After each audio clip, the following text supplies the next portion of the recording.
Access to that one is not impaired.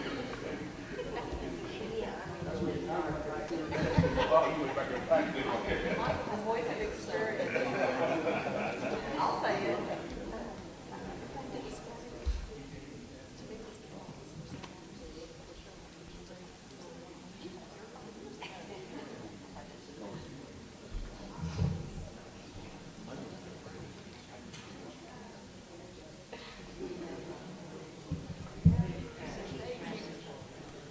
All right, folks, I think we're ready to go here.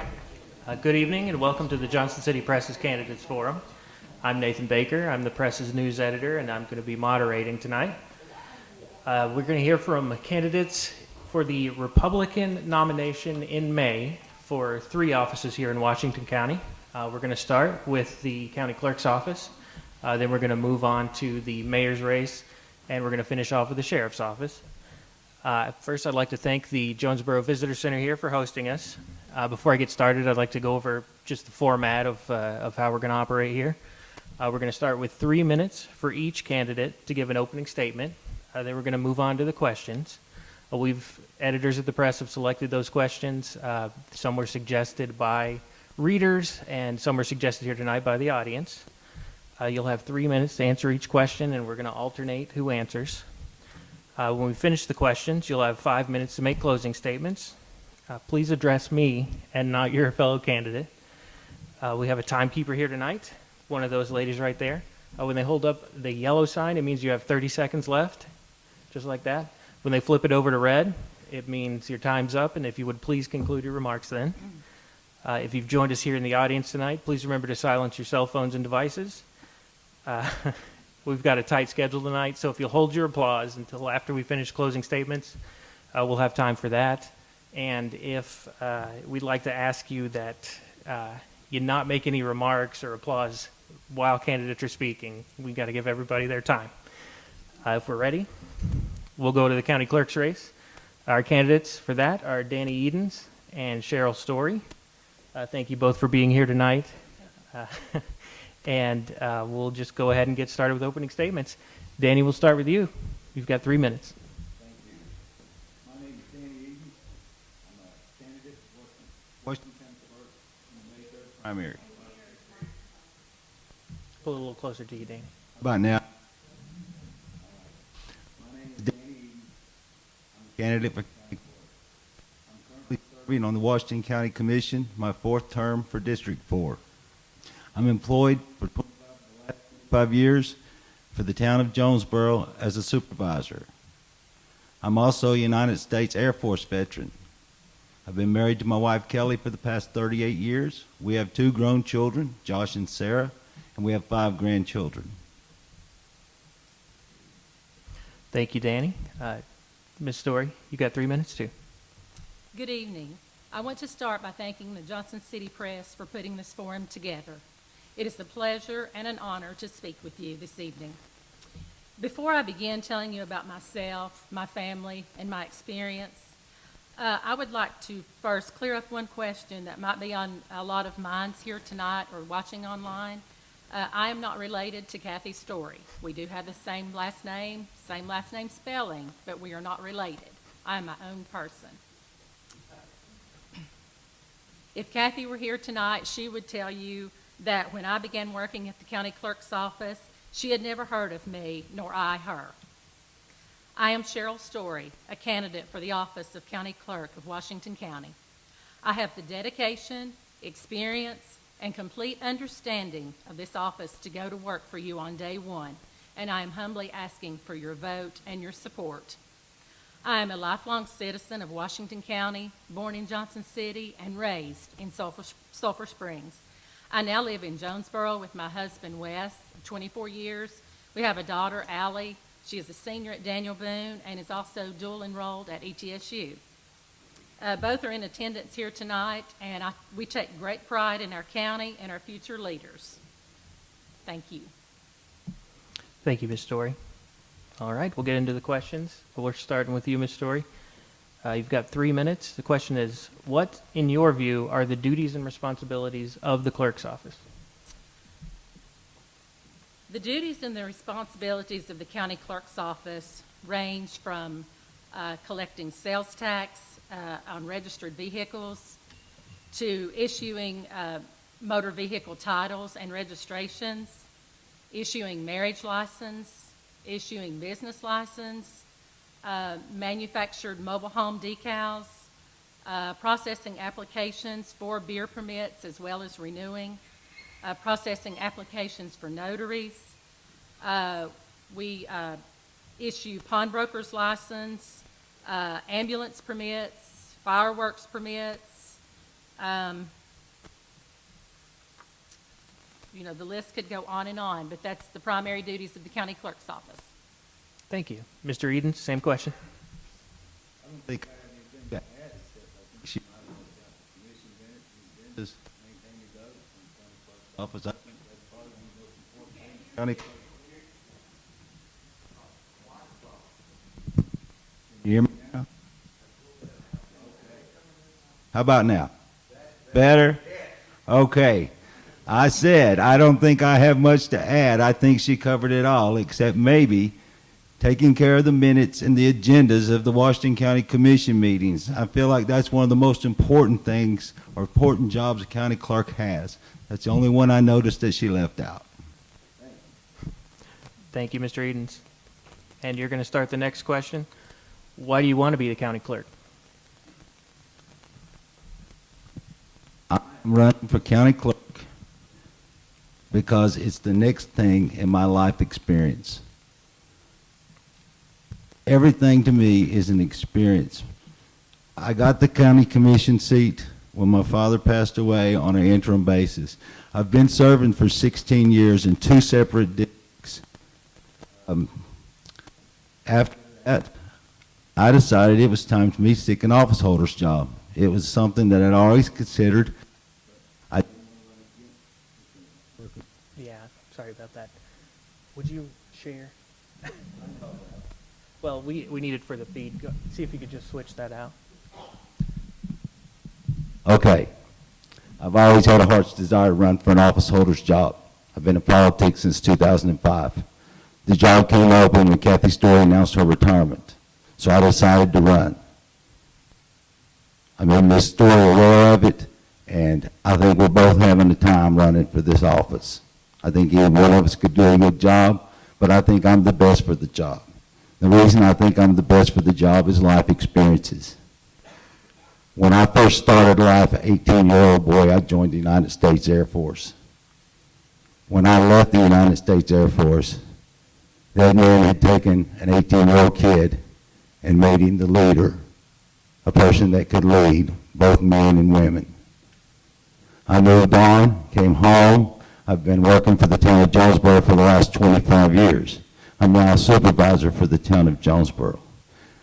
They took me from an entry-level position to someone that can supervise and maintain an entire department. I went on to the county commission. I've served on 8 committees, and I've chaired 3 over the last 16 years.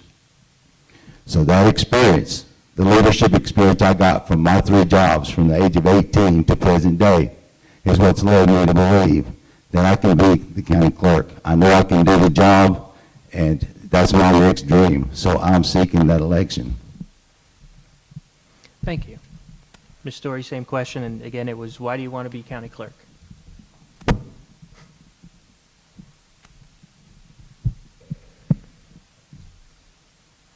Thank you.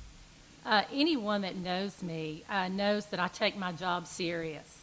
While I do like to have fun and enjoy my time at work, I feel experience, customer service, as well as knowledge is of the utmost importance.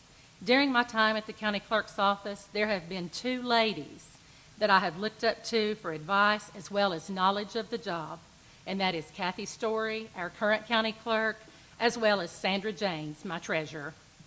When I say I have the experience for this position, I really do.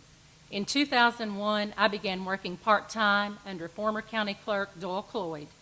In 2003, I became full-time, and in 2011 was promoted to chief deputy and office manager under current county clerk Cheryl Storey, and I still hold this position today. In addition to the regular duties of the county clerk's office, I have the trust to perform all payroll functions as well as record the minutes for the county commission. Running for county clerk is something that I have been encouraged to do by so many for years. So when Kathy decided that she was going to retire, I decided now's the time. With 20 years experience, I have the ability to do the job, and I know the job from the ground up. Thank you. Thank you. Okay, now, Ms. Storey, as an office that interacts directly with the public, what upgrades to technology or other changes do you believe could be implemented in the clerk's office to improve customer service? Upgrades to technology, the thing that I want to focus on is kiosk for renewing license plates without having to stand in line. Thank you. Mr. Eden, same question, and you'll have to switch mics again. Oh, sorry. Could you repeat the question? Yes, sir. As an office that interacts directly with the public, what upgrades to technology or other changes do you believe could be implemented to improve customer service? Well, I would like to look into the thought of maybe doing driver's license renewals, hunting and fishing licenses being offered, a notary on site. I also would like to see the working conditions improved for the employees there. I'd like to see the morale changed. I'd like to see things offered for senior citizens, the elderly, the handicapped.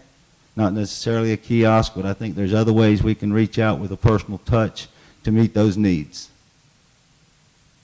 The clerk's office needs change, in my opinion, and I'm that change. Thank you. Thank you. And keep that. You'll start out the next one. The next question, are you satisfied with the current location of the clerk's offices in Jonesboro and Johnson City, and are there changes you would like to make to them? I don't have that much knowledge of the locations or what may or may not be available in the county. That would be up to the county commission, I think, to take advice from the current clerk and look into the places that she recommends or that she thinks is the best possible locations for those offices. As far as where the offices are right now and as far as where I stand, yes, I'm satisfied with both. Thank you.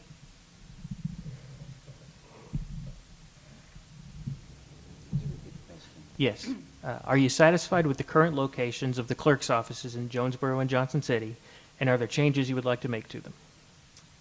For the most part, I am satisfied with the current locations.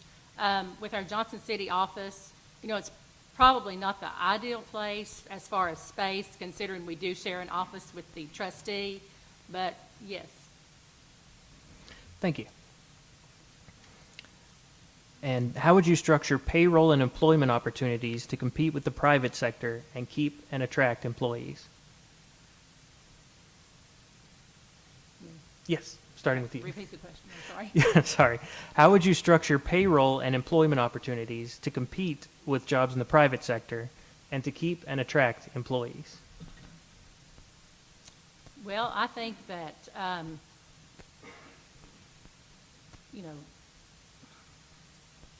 don't really know how to answer that, Okay. or what to say to that. All right. Mr. Edens? Could you repeat the question, please? I can. How would you structure payroll and employment opportunities to compete with the private sector and to keep and attract employees to the clerk's office? Well, I'd first have to see the current structure, which I haven't seen or have any knowledge of. But I think annual raises at a competitive rate on a yearly basis would maintain at least where the clerks are right now and what they're getting paid and keeping up with the inflation and the times. Of course, the county commission approves or disapproves. any pay raises that we give to our employees in county offices. But that doesn't mean that we can't ask for the current pay raise that we desire. At least that way we're doing right by the employees, whether we receive that amount or not. Thank you. I keep it for the next one. What are the greatest challenges facing the next county clerk? That's a good question. I don't know that I have a good answer for that. But I know they will continue to face the same challenges of not enough staff, not high enough pay, being competitive in the workforce. I know that was your last question, and that's something we'll always have to face. But I feel like we'll have to continue to do the right thing the right way, to say what we mean and mean what we say, to attract good people to the office, and to continue with the county commission on funding and funding our employees at the county clerk's office at the level they need to be funded to be competitive. Thank you. Ms. Storey, same question. I would agree with what he said. All right. Well, that's the last question. So now we'll move on to the closing statements. Again, you have 5 minutes each for these. And Ms. Storey, when you're ready, go ahead. Okay.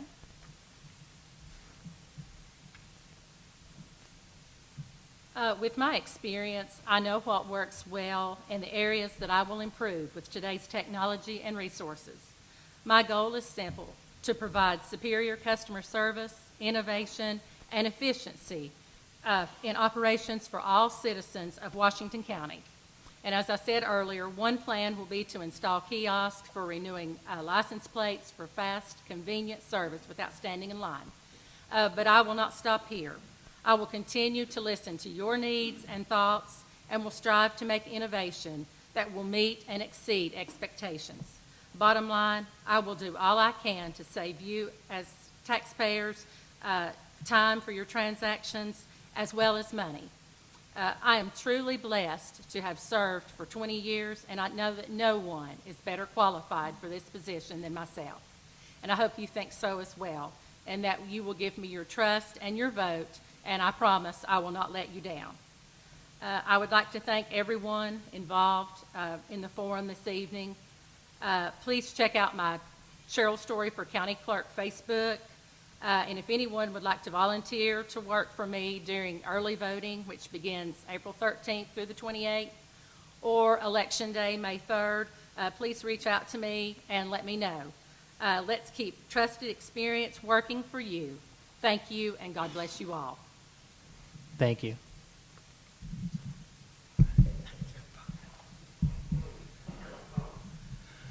Okay, closing statement. Like I said, I am a candidate for county clerk. I think I'm the best candidate for the job. I would appreciate your vote. I do think there needs to be drastic improvements and changes in the county clerk's office. I do think we need a clerk that's going to be visible, available, and attentive to the customer's needs. I don't think you should have to go look for your clerk or ask to see your clerk. I plan on, if we're in this job as county clerk, the first thing I'm going to start working on is public relations. I don't know how often you'll ever see the county clerk in the Johnson City office, but that office and those folks up there, those taxpayers up there, just as important as the taxpayers down on this end.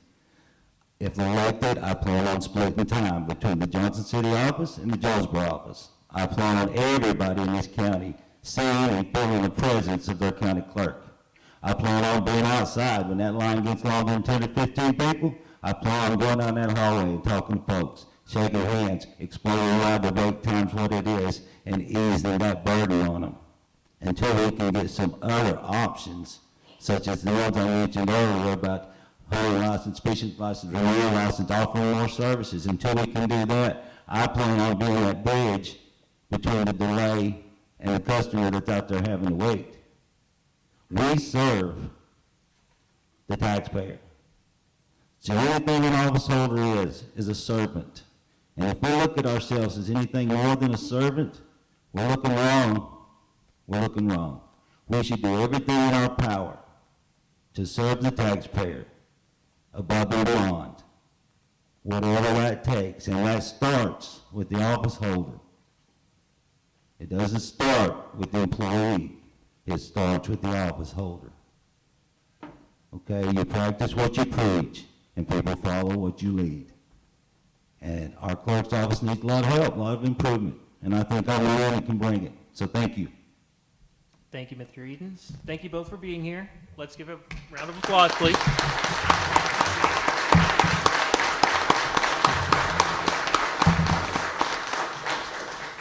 Okay, and that's the end of that part. We'll be back with the mayor's race in just a little bit.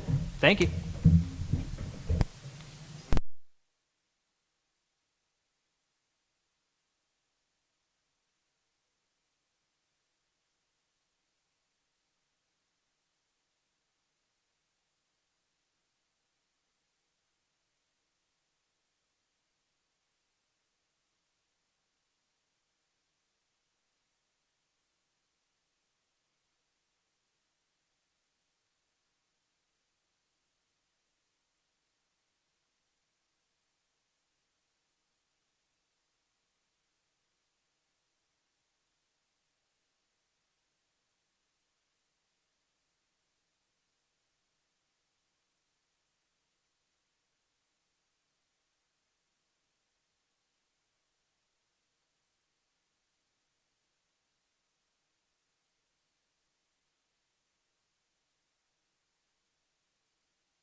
Okay, looks like we're ready to go. Again, this is the candidate seeking the Republican nomination in May for the Washington County Mayor's race. We've got Joe Grandy and we've got Robbie Tester. I'll go over the format again. We're going to start with opening statements. Candidates will have 3 minutes each. Then we'll go to the questions. 3 minutes each question. We're going to alternate the order of answers, and then we're going to go to closing statements, and you'll have 5 minutes each for that. Thank you guys for being here, and let's get started. Mr. Grandy, opening statements, please. Thank you very much, and thank you, Johnson City Press, for putting this on. We appreciate the hard work you do every day and supporting the information that is important to the county. So the question is, are you better today? Are you better off today than you were 4 years ago? That's a question Ronald Reagan asked the American people in 1980. When I first ran for county commission in 2010, the old ways of building everything with debt financing had landed the county government in over $160 million worth of debt. And the county was only making interest payments, not paying principal. When I ran for mayor 4 years ago, Washington County debt was $172 million. And by the end of this fiscal year, it will be down to $132 million. You see, I came to full-time public service after a 3-decade career at Ferguson Enterprises, where I had grown the business from 8 employees to 80 and $1 million in gross revenue to $30 million, with back-to-back years of double-digit growth. What I brought to the office of the mayor was a practical business background and a conservative philosophy. Leadership means stewardship.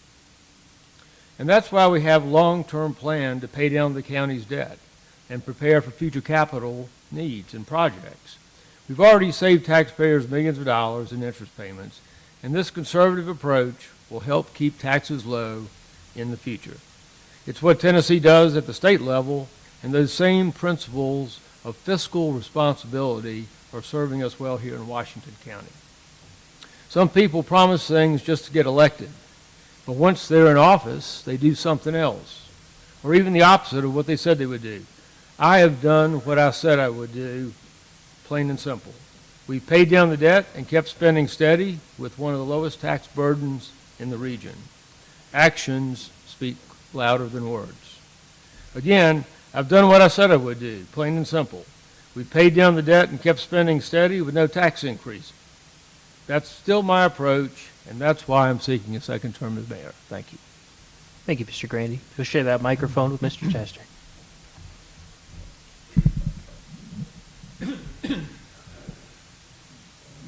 Whenever you're ready. Hi, I'm Robbie Tester. I'm 42, have a wonderful wife, Whitney, and we have a son, Charlie. I'm a professional licensed engineer and worked in Johnson City for almost 20 years.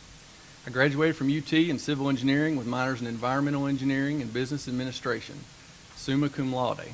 Now, in normal life, I haven't really gone around telling people that, but since this is basically a giant job interview in front of 133,000 county citizens, I feel like it's relevant to tell you.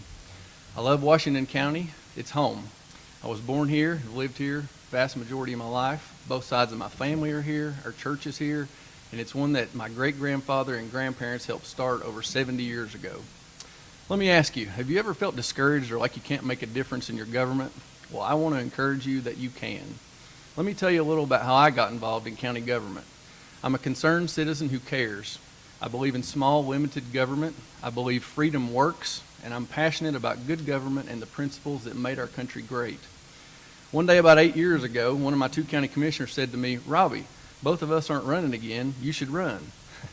I kind of laughed at him at first, and I ended up saying something like, "I'll pray about it and think about it. We'll see, maybe."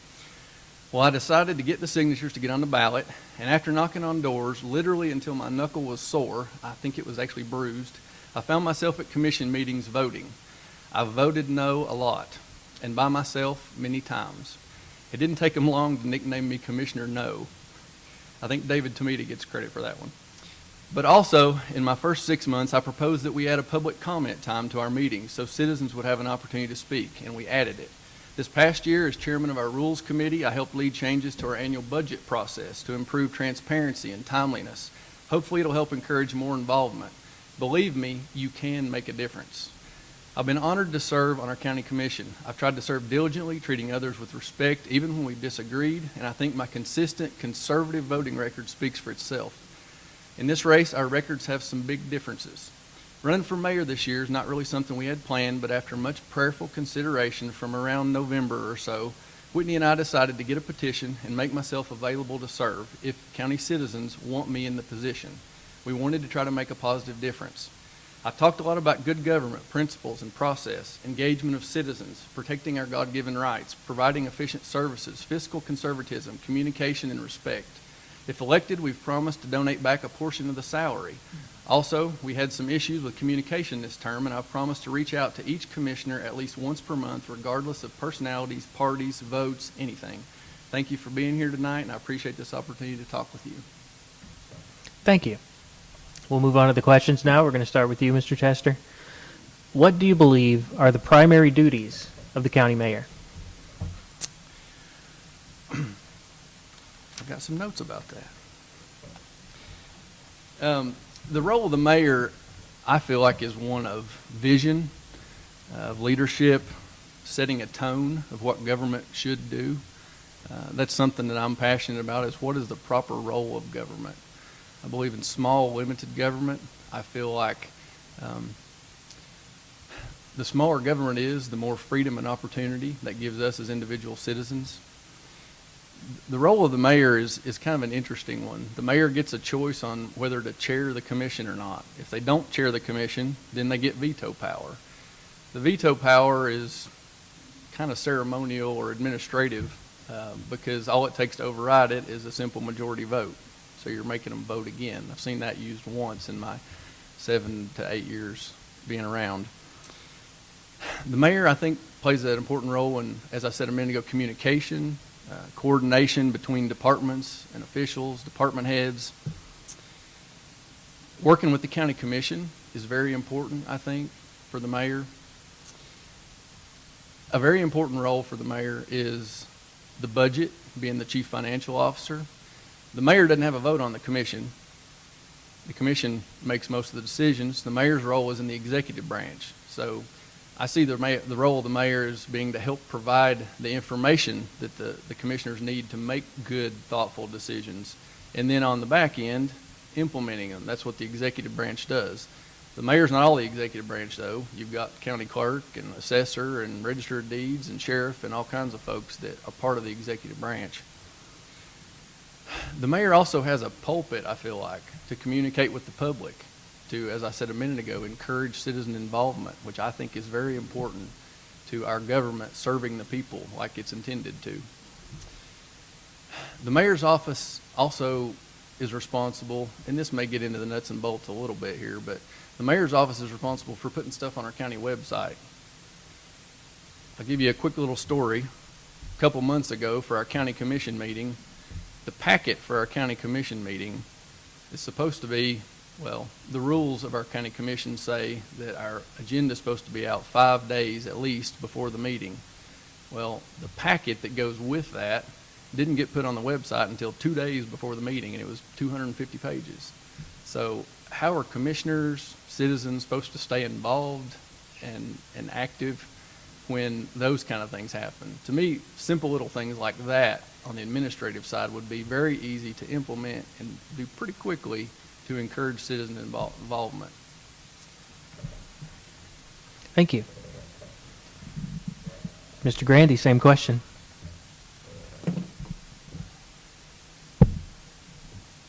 Well, after spending 3.5 years in this role, I'll just say that it is probably the most diverse job that I have ever thought about holding.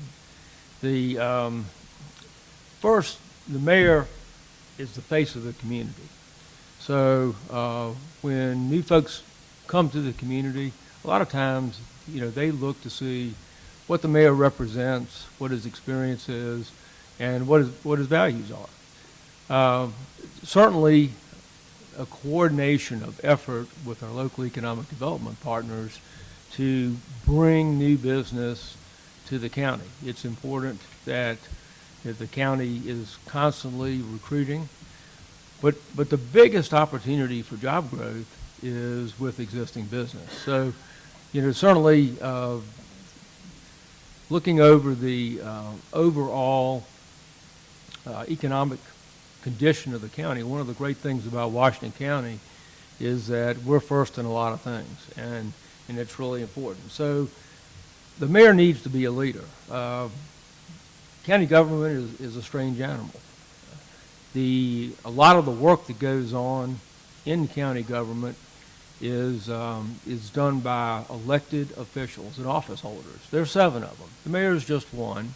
The mayor has no authority over the other 6, nor do any of the other 6 have any authority over the mayor's office.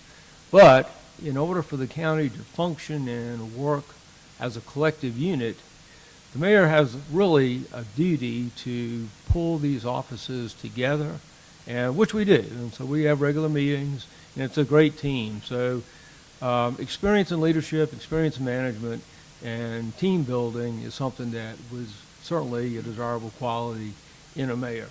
What the mayor is not responsible for is putting the packet together for the commission. That's not his role. And, that's done by staff. It's really supposed to be done by the leaders of the county commission. The county commission is the legislative body, and they are the ones who make spending decisions. The mayor doesn't. But he is responsible as the budget committee chairman to bring suggestions and a plan together for the commission to consider.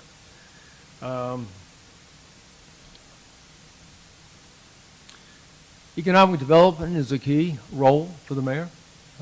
Again, working with existing businesses to help them expand and to help create prosperity in the community is another duty of the mayor. So it is, again, it's an amazing responsibility. It's an amazing job, and it is incredibly diverse.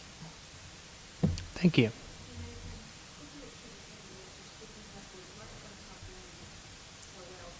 Okay, you might need to pull a little closer to yourself then. Okay. All right, Mr. Grandy, what will be the biggest challenges for the mayor's office in the next 4 years? Well, I think one of the challenges that faces everyone today is inflation, and certainly that is one of the key components that I'm looking at going into this budget cycle. My philosophy, less debt, longer vision, has allowed us to create a long-term capital plan. And so the good news on that is, that long-term capital plan anticipates future needs and creates a revenue stream to actually, meet those needs, whether it's buildings or building repairs or other things in the county. Another major challenge going forward would be workforce. I hear that from businesses small to large, whether it's McDonald's or one of our major manufacturers or industries, that workforce is a major challenge. So what do we do to deal with that? One of the things, we are in a place now, we have former Boones Creek Elementary campus has been turned over to our local TCAT, Tennessee College of Applied Technologies, for job training, so that we'll be able to, in our school system, in a middle college model, have our high school juniors and seniors take career training classes so that when they graduate, they'll graduate with a high school diploma, a work-ready certificate, and be ready to go into the workforce. Clearly, along with job issues is our opioid situation. This part of Tennessee is the worst impacted in the state. Tennessee is one of the worst impacted states in the country for substance abuse. And So one of the things that we're looking at now to help that is a regional treatment facility. It's a big project. It's a lofty goal, but we have a team of people that are working on opportunities for long-term recovery and job training and re-entry into our diverse community with job-ready skills. So, you know, that's just a handful of the challenges. There's plenty more, but we'll just sort of stop at that. Thank you. Mr. Tester, same question. Well, I agree with the mayor that opioids and workforce are challenges. I also agree with him that inflation is a huge challenge we have. We had budget hearings last week for this upcoming budget, and almost every department head, I think, and official that presented talked about having openings in their department where they can't fill the positions because the pay is not high enough. Keeping good employees. We have a lot of good county employees, I feel like, and in order to provide the services that citizens want the county to provide, we need to keep those good employees and hopefully be able to fill the empty positions. So inflation and trying to keep our budget in control to take care of that, I think is a huge one. I feel like government needs a constant pressure on it or a force on it to keep it from growing, if you know what I mean. Government over time just grows and grows and grows. And over the last 7 years or so, I look back, I think our budget went up about 4% a year, something like that. But our assessed values were only going up 1.5%. So we kind of have a structural issue between revenue and spending. And the commission has talked about that.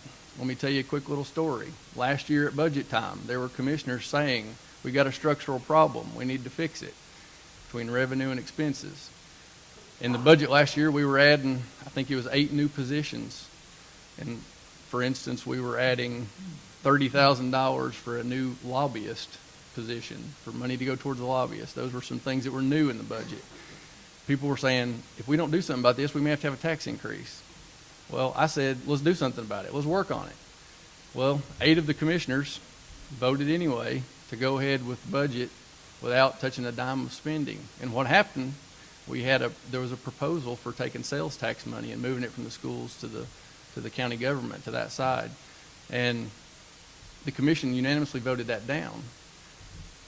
3 days later, worked on the budget for months, budget process going on for months. 3 or 4 days later, the mayor and the director of finance comes back with a proposal of, well, let's take $2 million from the capital projects fund and let's unrestrict these funds, and basically, in my opinion, temporarily plug in a hole. And I said at that commission meeting, let's work on it now. And I said, anybody who votes for this tonight better be ready to vote for a tax increase next year, because I'm not doing it. So I feel like that structural problem is a huge one that the county has to figure out what we're going to do about, and fighting inflation, trying to take care of our employees, keep services going, fill those empty positions. I think that's probably the biggest one that we're facing. Thank you. Next one starts with you. What role should the county play in economic development, and how would you shape that role as mayor? Well, economic development is definitely one that he and I disagree some on our approach, I think. I feel like the proper role of government in economic development is keeping your taxes as low as you can, keeping your regulations as low as you can, keeping your fees as low as you can. I feel like government's role is to maintain a level playing field for competition. In my opinion, part of what has made America great is freedom and competition and a free market economy. So these special deals that we do, where we give tax incentives or tax breaks or to one company or one developer, I disagree with them on several principles, and I've voted no on them consistently. One of the issues I have with them is transparency. A lot of times the companies, they'll want like a non-disclosure agreement. They want to negotiate between counties or between states, and they want their name to remain secret. They don't want you to know who they are. So transparency is a huge issue. I feel like transparency is very important in government. Government's there to serve the people, right? So another issue I have with those is equitable treatment of taxpayers. If you give one taxpayer a break, or one business a break, or one developer a break, what if their competitors is across town and they've been paying their taxes faithfully for 50 years? I mean, it amazes me that there's not more pushback sometimes on those things. I don't think that's fair. I don't think that's right. I don't think that's a proper role of government, to pick and choose winners and losers, or say we're going to help this side of town but not this side of town, or we're going to try to help put an outdoor store down here when you got an outdoor store over on the other side of town that's been there for a long time paying their taxes. As I said earlier, I believe in the free market economy. I think the free market economy best knows how to allocate resources most efficiently. I feel like the more government gets involved in the free market economy, it creates distortions, it creates problems, it creates malinvestment, it creates inefficiencies. The free market economy can most efficiently allocate capital.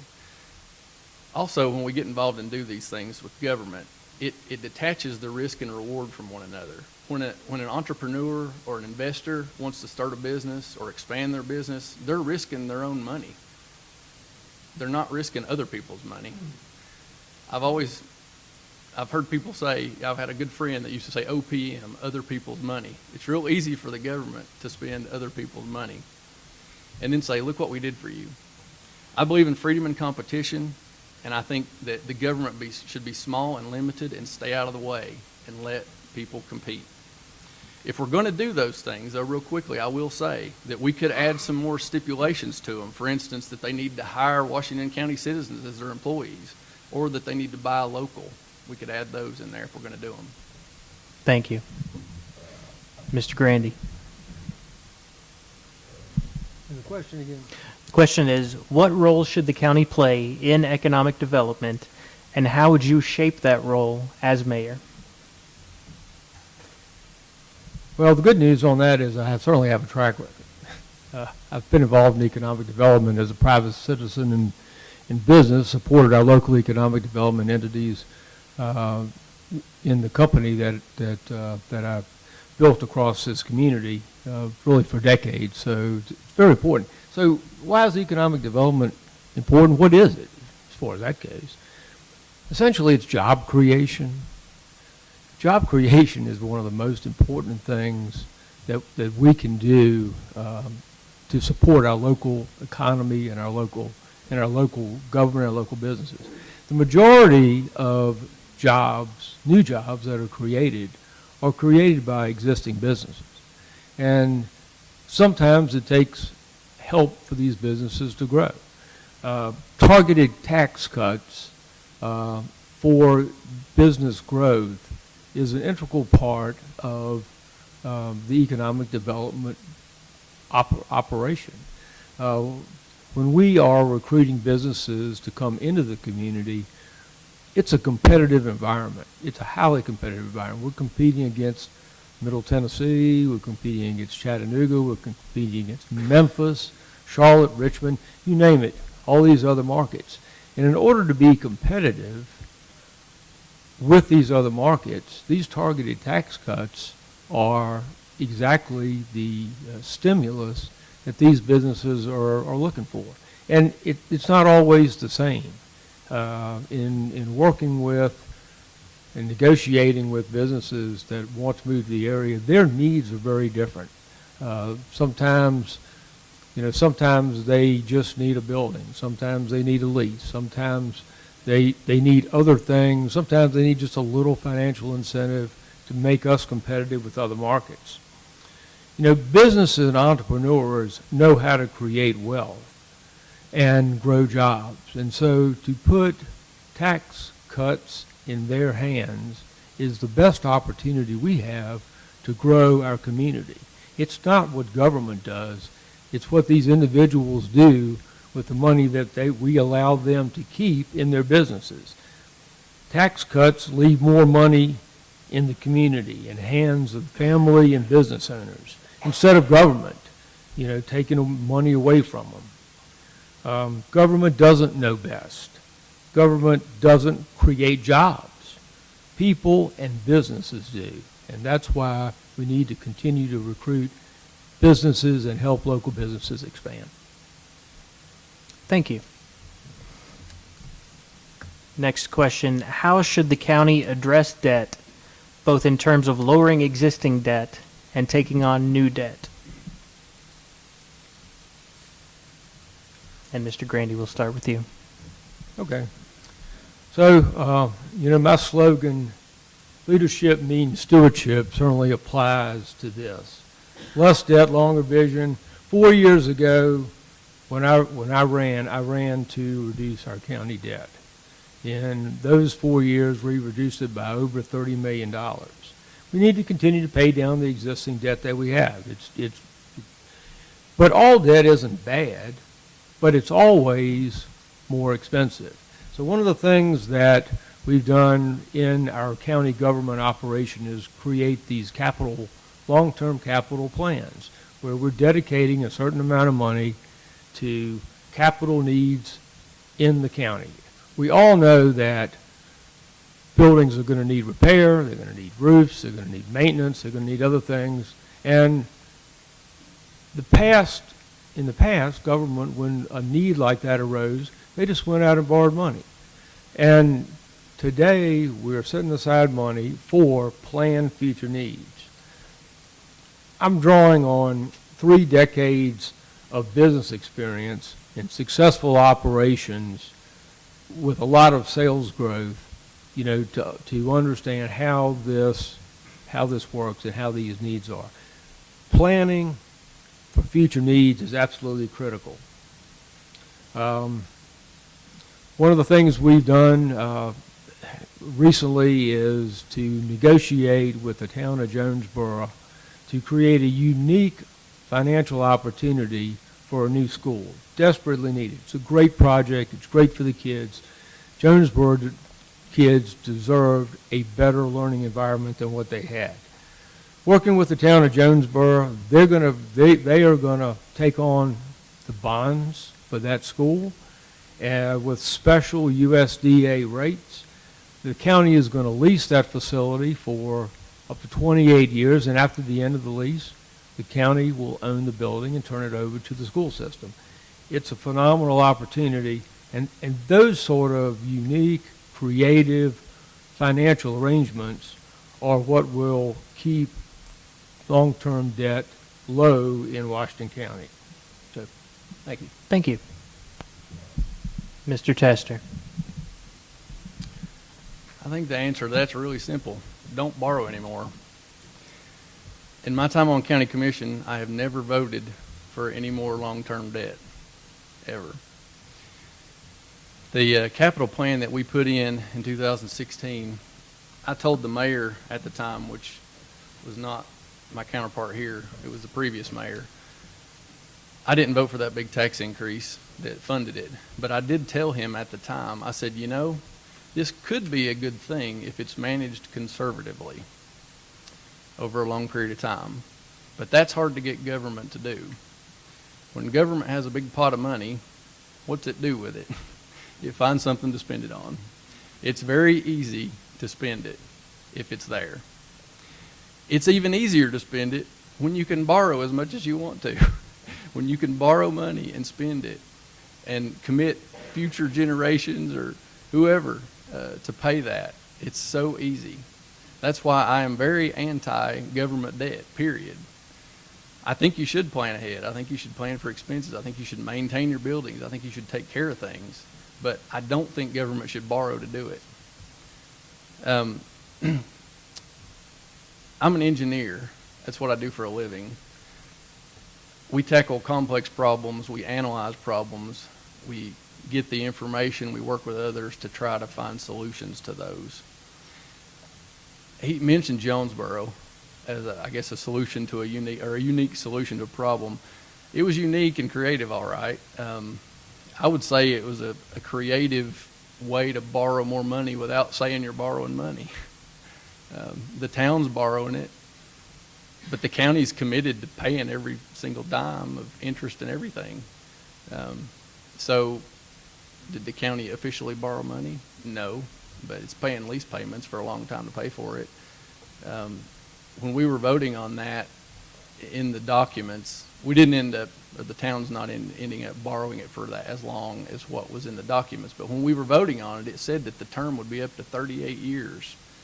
I was the youngest county commissioner down there, and at the time I was thinking, I think I was about 38 at the time, and I was thinking, this 38 years, like I'll be 76. I mean, I'm the youngest person down here. That's a long time, and it was a lot of money. So to me, holding government spending in check, that's what we have to try to do. And it's so easy to spend it when you got the money there, or you can borrow it. So I think a constant force and a constant pressure by citizens, commissioners, the mayor, whoever, to try to hold government spending back and to try to find ways to make your budget work, I think that's what we need to try to do. Just don't borrow anymore. That's the best way to handle debt. Thank you, Mr. Tester. The next one starts with you again. Mr. Tester, how do you plan to tackle important issues like education, infrastructure, and workforce development within the constraints of the county's budget? It's a good question. As we said, those are some of our priorities that we've talked about lately. I think you have to prioritize. I think in the budget you have to prioritize. You have to think, what are your needs? What are your wants? To me, you got to think about what is the role of government. What do people expect from government? They expect roads, they expect bridges, they expect police, they expect courts, infrastructure.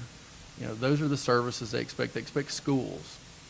To me, the workforce development component, it's mainly about education, in my opinion. And I think we're doing really good things with that. I think we're kind of trying to make a pivot back towards vocational education and doing more of that.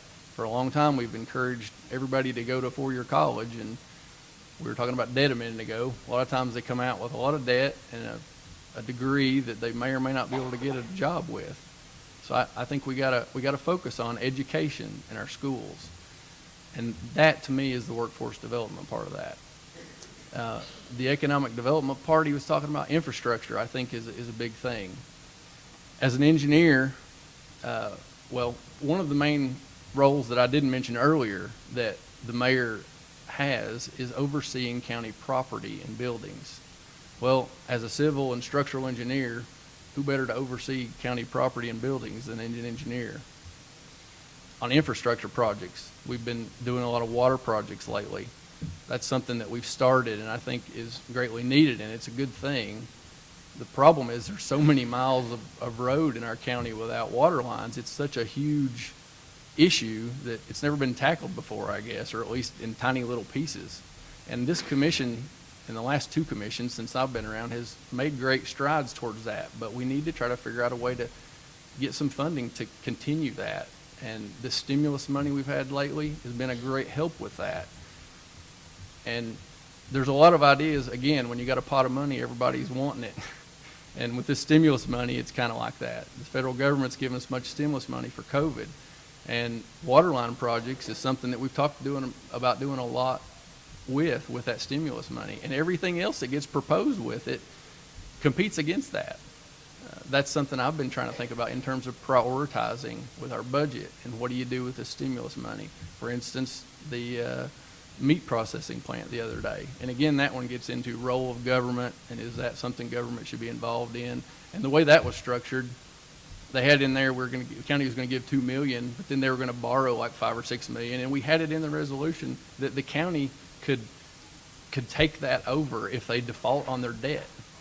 And basically, it said we could take over the debt and the operating of it. So, anyway, I think prioritizing what government's role should be and what its real responsibilities and what citizens want it to do.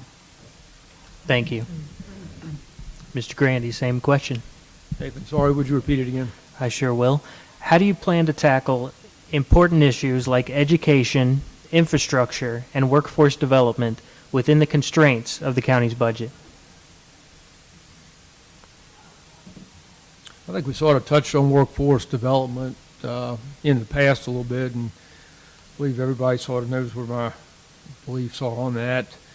Education would be probably my number one priority. I think it's absolutely critical for the success and the future of our county, certainly our children.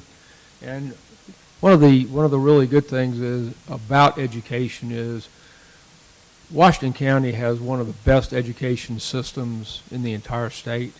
We are blessed in so many ways in Northeast Tennessee and generally, but particularly in Washington County, between the Johnson City system and the Washington County system. They are both top rated in the state. They turn out some of the finest students. I'm going to go speak to the top 10% of graduates from the high schools here in a week or so, and you won't believe the schools, the colleges that these students are going to be attending. It's phenomenal.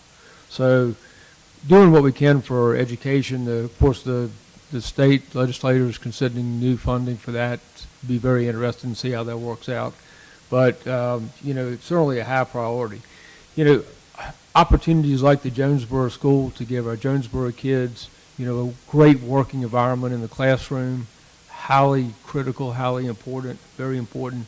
Talked earlier about the Spoons Creek campus turning into Tennessee College of Applied Technology campus. That takes a whole different segment of our students and gives them a great career opportunity. The intent is to set that thing up with construction trades, plumbing, heating, and electrical, mechanical, carpentry. So these students will graduate from their high school with a work-ready certificate, and they'll be able to go out and hit the road and be job-ready. Absolutely, absolutely important. Other infrastructure components. Since I've been on involved in government as a commissioner, I led the mayor's task force in water. I've been involved in it certainly in my business career as well as here. I know a lot about it. There are a lot of citizens in Washington County, but it's hard to believe in the 21st century that we have thousands of people in rural Washington County without access to safe drinking water. Yeah, it's a big project. It's going to take a lot to get it done, but if you don't start, you'll never finish. And as our chairman currently says repeatedly, if we'd have started back in 2000, we'd be just about finished now, and everybody would have clean drinking water.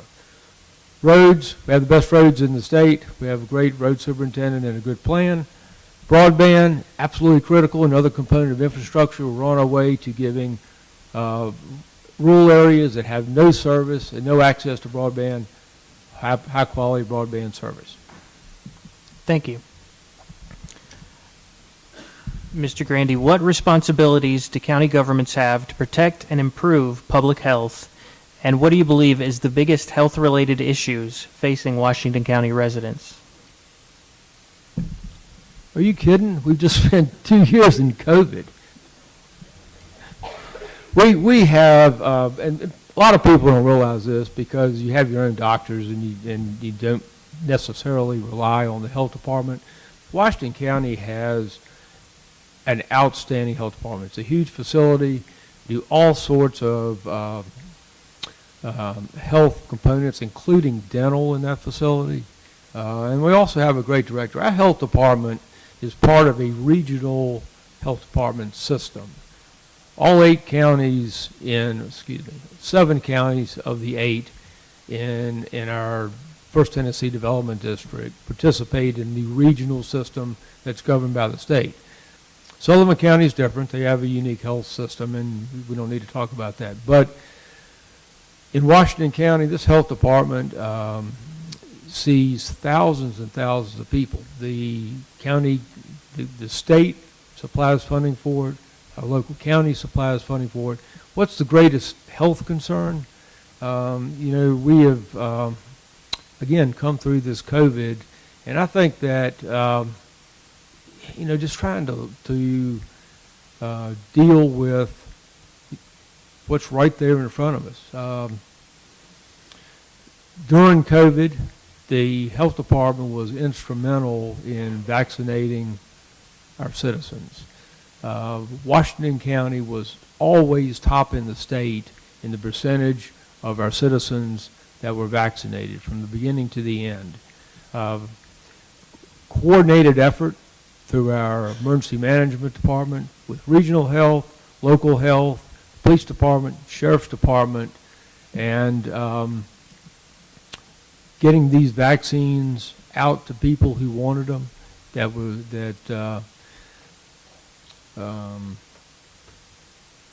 Without having people wait in line for 6 or 8 hours, amazing. The testing, they do testing, they have test kits, they've made test kits available for the citizens. So I think supporting a health department and understanding what it does is critical, and getting this COVID behind us is really going to be a great thing. I just spoke with Frances over there a few minutes ago, and she said, really, isn't it nice to be in a room where everybody doesn't have to have a mask? Thank you. Thank you. Mr. Tester. Well, my counterpart talked about the health department. He covered that, and I think water lines are something that are related to public health. We have an environmental court that I think handles issues like that is related to public health. Public health is an interesting topic when you talk about government. I feel like it's kind of a slippery slope. It's easy for government to get involved in things that maybe it shouldn't in terms of people's health.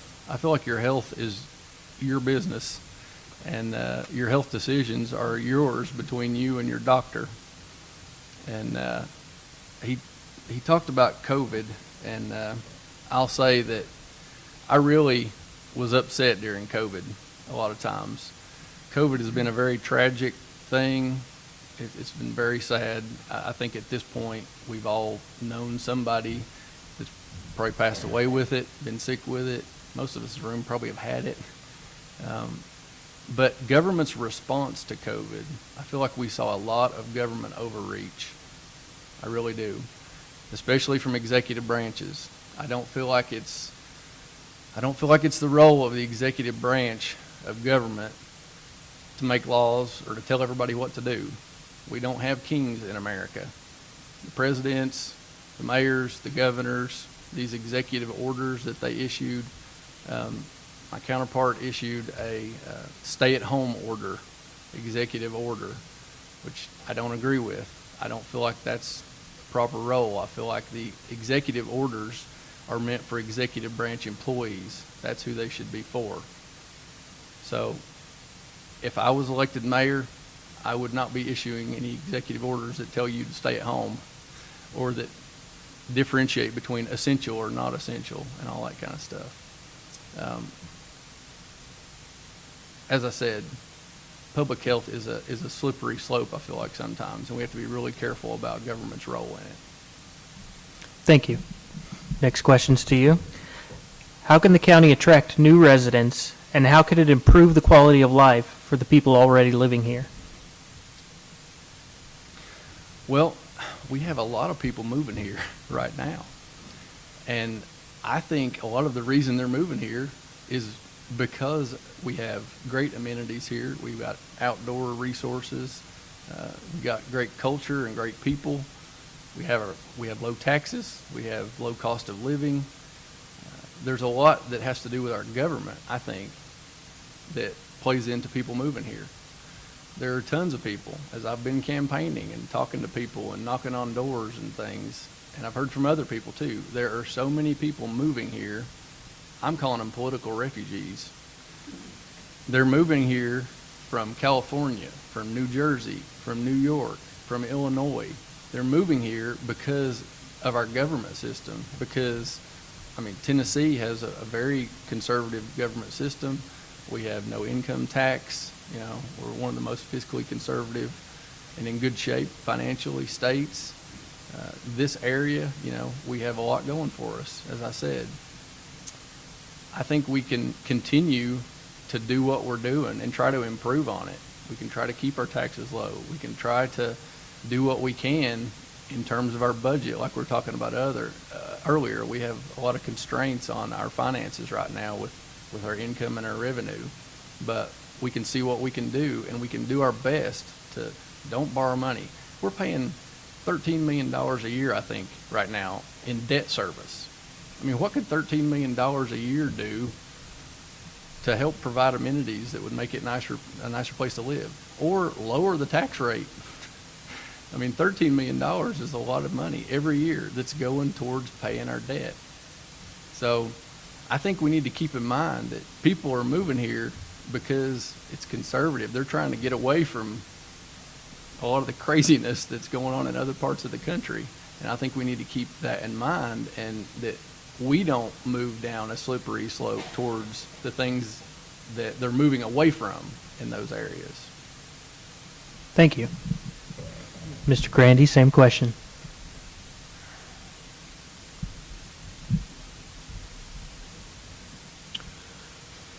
Washington County is blessed to have been the only county that had any significant growth in the last decade, according to the census. There's something about Washington County that makes that a reality. Exactly what that is. A lot of it is the people who live here, because we're special people, we're friendly people. You're in maybe one of the most friendly towns in the entire country right here in Jonesboro. You can walk up and down the street almost any day of the week and meet people from any place in the country, or in some cases around the world. We have a storytelling festival that is world renowned.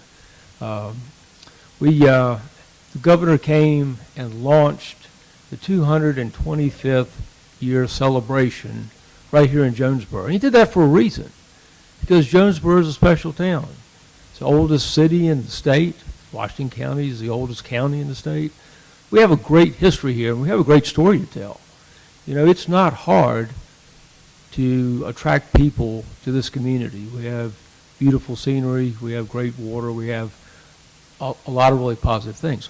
One of the things that is important is to get the word out.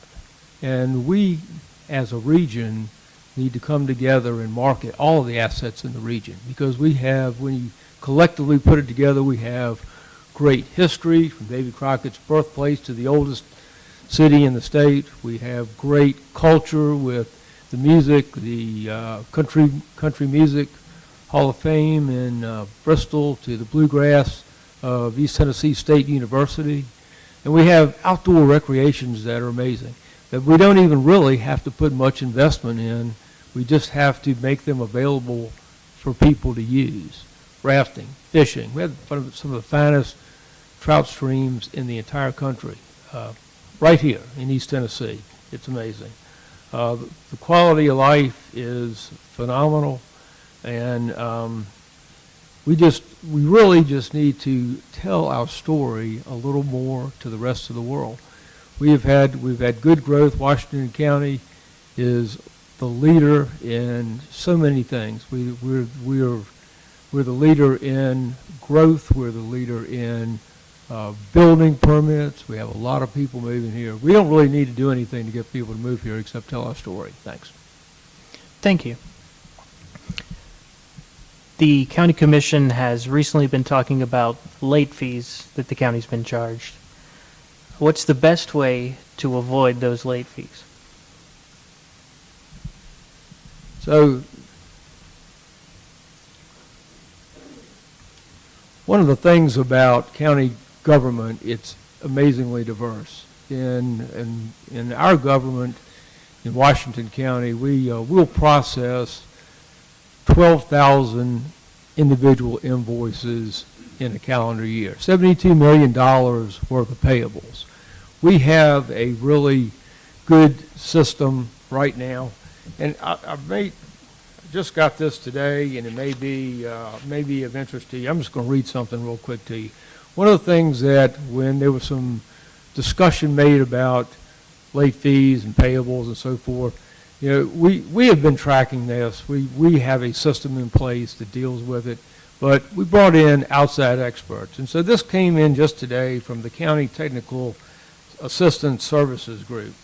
And what they said in summary about Washington County is that Washington County has streamlined the process of utility bill payment since 2019. Invoices are received by the purchasing department instead of some utility invoices being sent to the location or user department. Washington County is working towards all utility bills being sent directly via email to the finance department, and invoices are now processed daily instead of weekly. Having utility bills sent via email billing system to the finance department should reduce the amount of time to process payment, et cetera, et cetera. If feasible, a full electronic utility payment system that Washington County is currently researching may also further reduce the amount of time to process payment of utility bills. We talked earlier about 7 distinct offices in Washington County, 6 others besides for my office. Before invoices can be paid, they have to be approved by the individual office holders. That's part of their responsibility. Each office holder has its own budget, and they're responsible for billings that come into their department. So the old way in county government was the paper just either went directly to them or it came into the central accounting office. It was picked up and taken back into the individual office holders' approval, and then it came back. It's amazing to me with a crazy system like that we ever got anything paid. But almost all of them do every time, rarely or late, but occasionally in $72 million worth of payments and 12,000 invoices in a year, occasionally one will slip by. This electronic system that we are putting in place now will digitize all that, and so these invoices never leave the central payment office, and I believe that's going to, just like this report said, is going to take care of the situation. Thank you. Mr. Chester.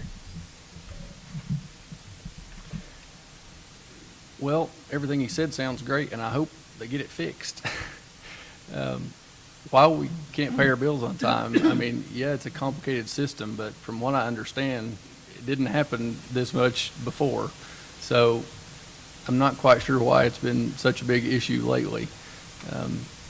Changing the process, as I said earlier, I'm an engineer, and I'm very logical, left-brained. I analyze problems, try to figure out simple, efficient solutions. And also, part of being an engineer is you're always looking at everything, trying to figure out how you can make it better. It's almost a curse in a way, I think, because you walk in a room and you look up at the roof, or you're like, what can we do to improve this? So I hope that we get this bill paying problem fixed in like yesterday. But if I'm elected mayor and it's still going on, then I will do my best to analyze the problem and get it fixed. Thank you. And I think we've got time for one more question. What opportunities does Washington County have to cooperate with our neighbor counties to meet regional goals? Well, I think there's plenty of things that we can do to, I don't know, communicate, I guess, with our counties around us and cities around us. Think about things that we can do. He talked earlier about there's so many great things about this area, but it's just a matter of telling our story and marketing it. So I think that's something we can do together. I think we also have to be a little bit careful because, I mean, I don't know if anybody else has heard anything about this, but I've heard something going around about the idea of consolidating Sullivan and Washington counties into a big metro region. I don't agree with that idea at all. How long has Washington County been around? It's our identity. It's our county. As I said earlier, I believe in small, limited government. Why would we want to do that? We want to keep our government representing as small a number of people as possible. That's small government because then the people are closest to their representatives. I think we can cooperate. We can be good neighbors. You know, we can communicate. But, I mean, should we consolidate together into a big region or something like that? No, I don't think so. Thank you. Mr. Grandy, same question. And it is. It is, what opportunities does Washington County have to cooperate with our neighbor counties to meet regional goals?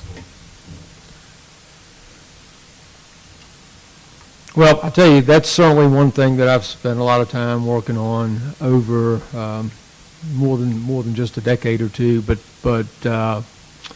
definitely in the last 3 years. Mayor Venable of Sullivan County and I have we had a joint commission meeting that sort of started off this our terms, where the joint commissions agreed to work together cooperatively in a region in order to, promote activities that are better dealt with as a region. And one of the things, that we identified right away was workforce.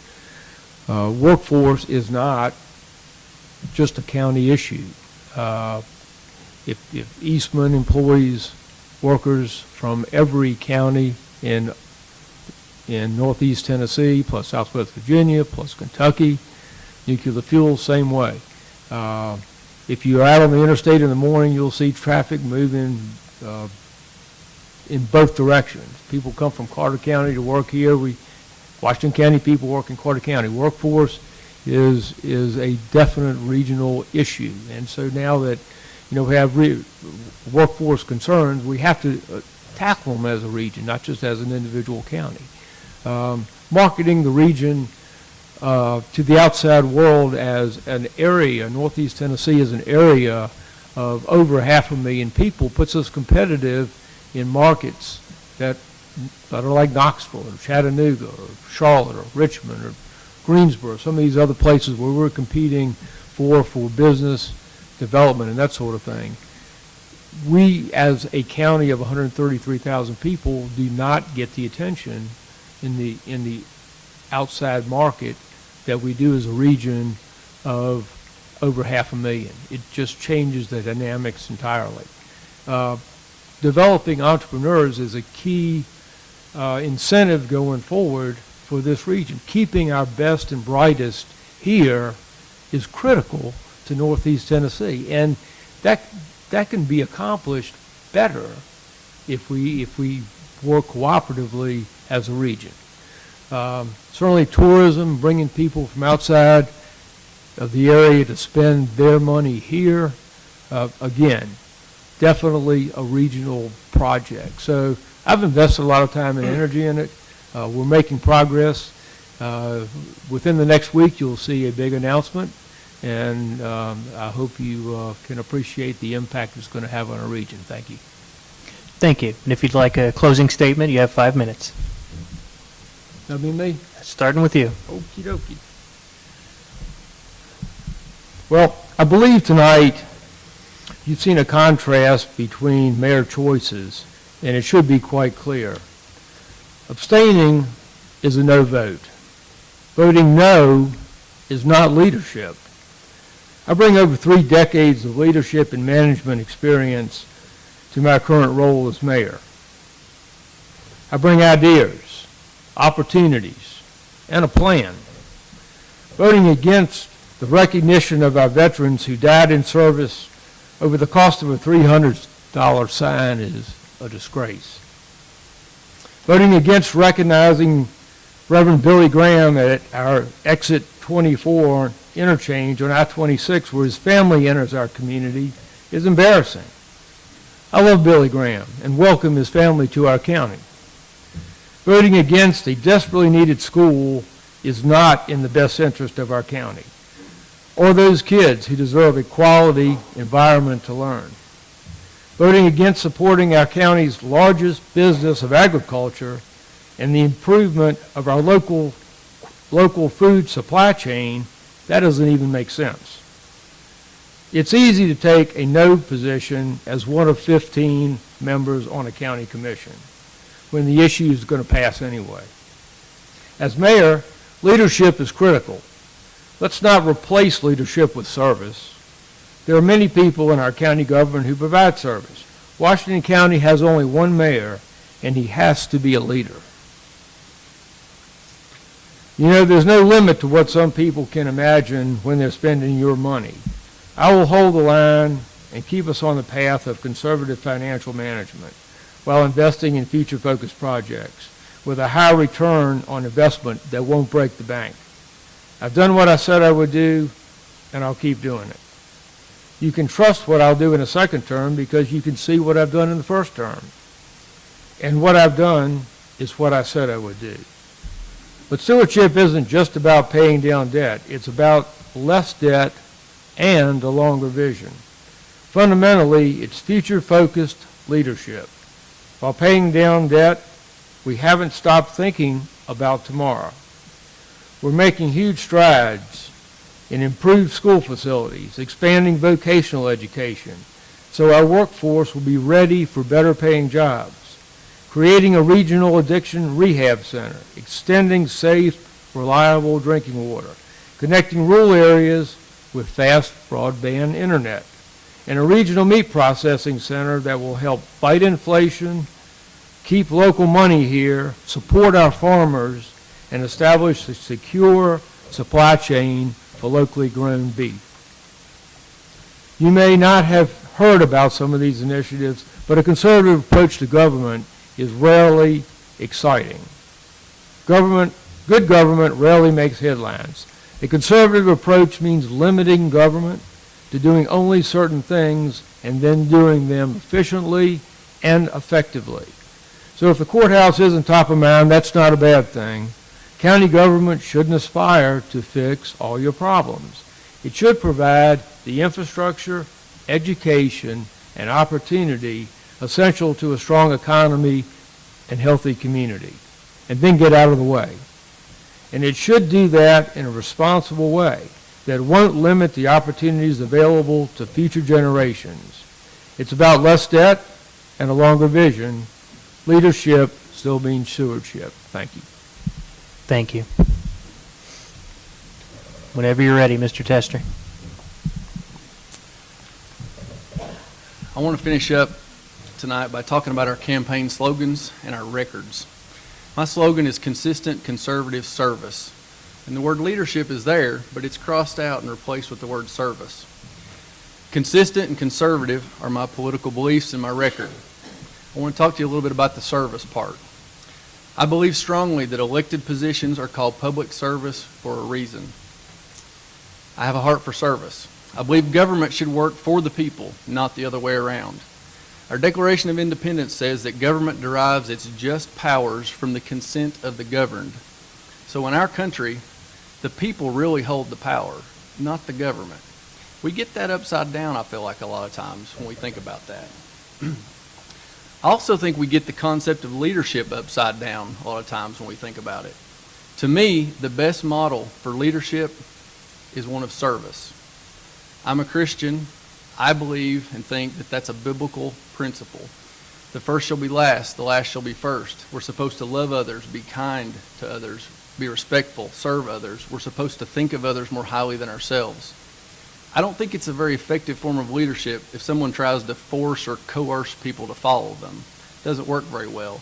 But if somebody tries to live in a way that other people want to follow them or emulate them, if they lead by example, to me, that's the best model of leadership, service. Now, his slogan, less debt, longer vision, leadership means stewardship. I agree 100% with every word of that. But I want to contrast our voting records. We were on the commission together for 4 years, from 2014 to 2018. I've got several resolutions here that we both voted on. This one, 2016, was a 20% property tax increase. I made a motion during the meeting to try to make the increase smaller. My motion failed. He made a motion to pass the 20% property tax increase. He voted for it, and I voted no, obviously. This one's from 2017. This is our debt management policy. We have an internal debt limit at the county. It's a threshold or a limit number that's net debt per capita. This was increasing our internal debt limit by 19%. Again, he made the motion and he voted for it. I voted against it. It was a no vote, but I was the only no on the commission to raising our debt limit. These six I'm going to lump together. They were in May of 2017. About a year before he first ran for mayor, talking about let's have less debt. These all have to do with bonds and borrowing. In 2017, we borrowed about $32 million. If you look at our current debt, our official number, it's about the same ballpark, a little bit less, but ballpark the same as it was 4 or 5 years ago, before we borrowed all this. All six of these, he made the motion for it, he voted for it. I didn't vote for any of them. I voted no on 3 of them. I was the only no vote. The other 3, they got me as absent, but really I abstained. Again, well, let me explain the abstain there. The company I work for had done work for the county and the school board for many years, design work, architectural and engineering design work. They did it for many years before I ever even went to work there or before I was on county commission. So I was very careful when I got on county commission. I was open about where I worked. It was on my flyers when I ran. It's on my flyers and my website now. I was very careful not to vote for anything that had anything to do with the company I worked for or to help, I didn't do anything to influence to help bring work to the company I worked for. So I would always abstain, and I would even read a statement if it was directly related to the company I worked for, and I would go out in the hall while they were talking about it, and I would abstain. So they counted me absent on here, but if you look at the minutes of the meeting, I was there and I abstained. So the point is, he voted for a whole bunch of debt and made motions for it. And the 172 that he said was there when he ran for mayor last year, it was there. 32 million of it was done the year before he ran for mayor, and he voted for all of it. If we added in what will owe for the Jonesboro project right now, we would owe about 190 million. So we've been led into owing what, as far as I know, is a record high amount for Washington County. I'm not sure that meets the traditional meaning of the word stewardship or how conservative it is. I firmly believe the more engaged all of us are in our government, the better it serves all of us in the end. So let's correct our path back toward small, limited government and fiscal conservatism, and let's do it together. I humbly ask for your consideration, your support, and your vote. I appreciate your time tonight. God bless you, and God bless Washington County. Thank you, and thank you both for being here. Let's give them a round of applause.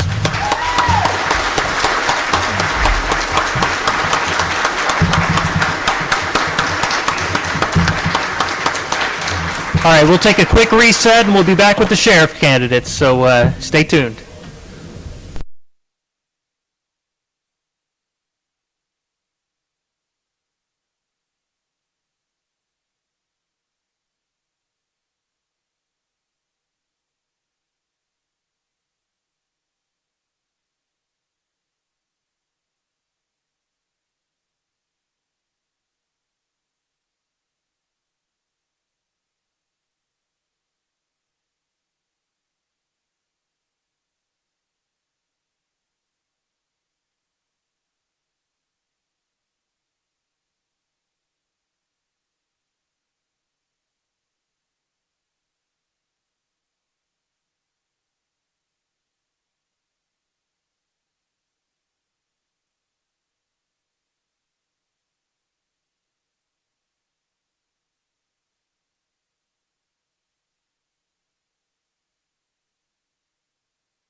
Yeah, that's one of the 8. Check it one more time. Dr. Waltons. Thank y'all. Appreciate you.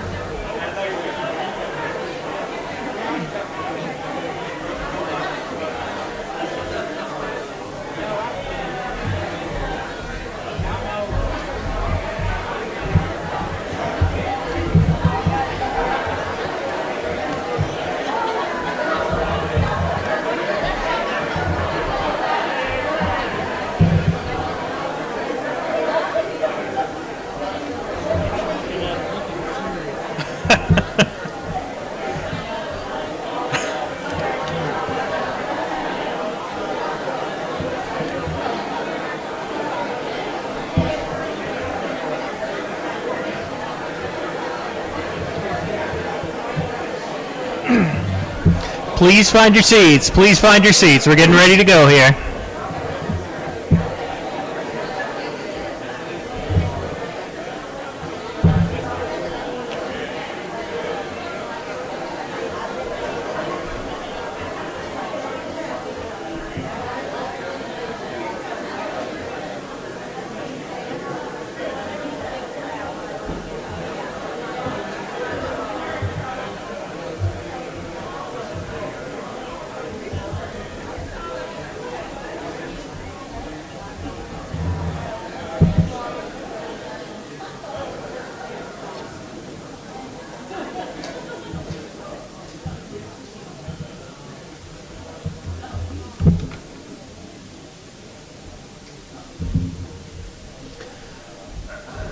All right. Again, thank you very much for coming out to the Press's Candidates Forums tonight.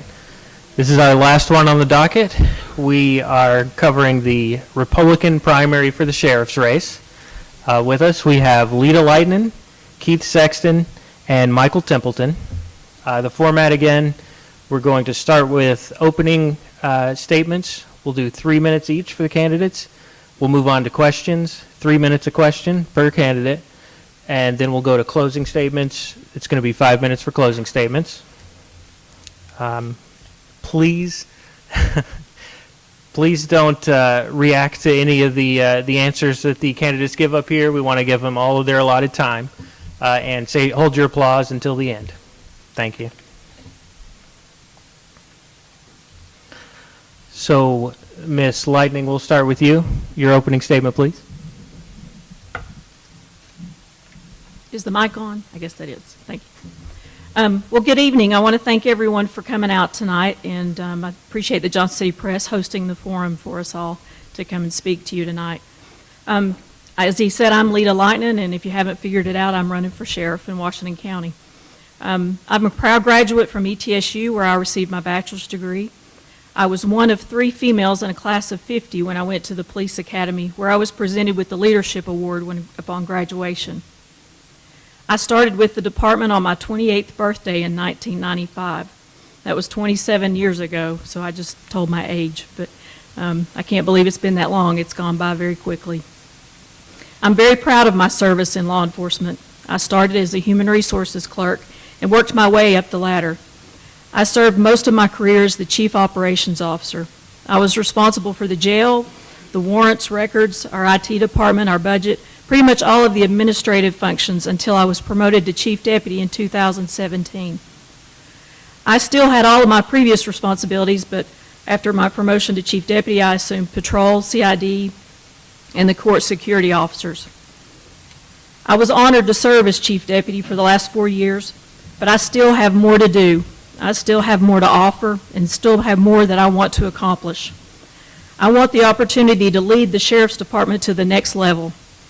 A lieutenant I worked with and have a great amount of respect for once told me, "Chief, you make things happen." It was a huge compliment, and it's the truth. With a good team, I was always looking for ways to make the department better. As chief deputy, I was able to get our officers' pay raised significantly.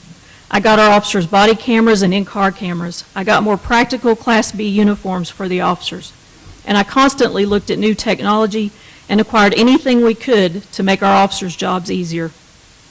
We recently purchased a new records management system for the department, and it has the potential to streamline our processes and make the jobs of everybody in that department a whole lot easier. But as sheriff, I will make even more things happen. I want to have our department involved with our communities like never before. We should have representation at all of our Ruritan and church meetings when possible. Lord knows most of us running for office have sure been at all the Ruritans lately. That doesn't need to stop once we're elected. A sheriff wears a lot of hats, and the legal administrative responsibilities are enormous. That's why more than ever, Washington County needs a sheriff who can hit the ground running, and that person is me. I'm excited about the opportunities that lie ahead, the opportunity to bring a wave of new ideas and make positive change. But more than anything for me, it's about the people. I care about the citizens of Washington County, and I care about the employees of the Sheriff's Office. Thank you. Thank you. Mr. Sexton. Thank you. Thank the opportunity to be here tonight to speak to you and everyone that come out. I'm Keith Sexton, and on November the 22nd of last year, I was appointed the interim sheriff of Washington County unanimously.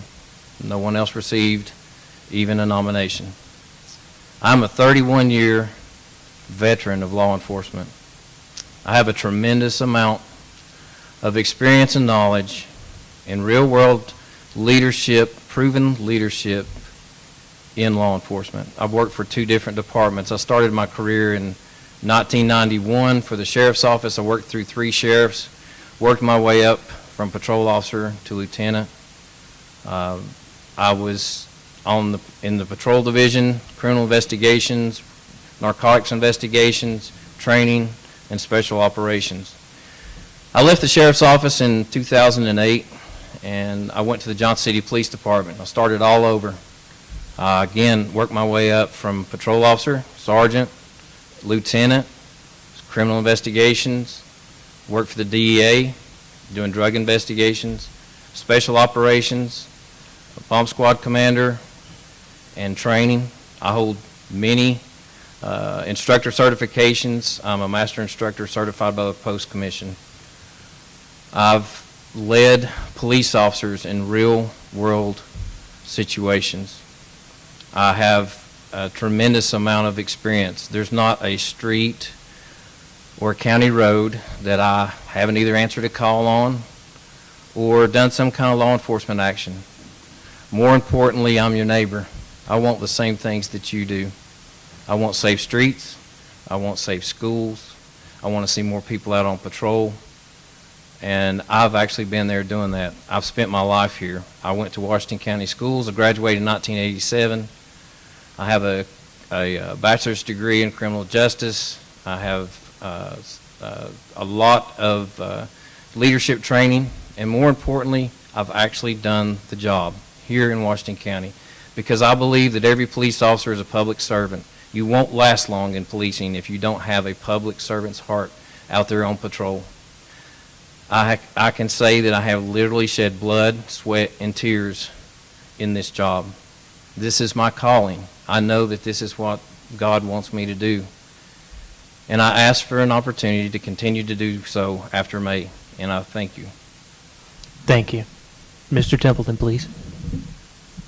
Good evening. First, I'd like to thank my Lord and Savior Jesus Christ for this, for the blessings He's bestowed upon me for me to be here tonight. I'd like to say hello to my wife who's home tonight. Married a girl I've known since the 6th grade. She's a 5th generation Washington County girl from Eastern Star. You're not a stakeholder in Washington County unless you've got a street named after you. We got that covered through my wife. I'm a graduate of East Tennessee State University, an honors graduate with a bachelor's of business administration, a major in accounting. I applied for the Johnson City Police Department after college. At that time, there's 110 applicants, and they ranked you after going through an assessment center.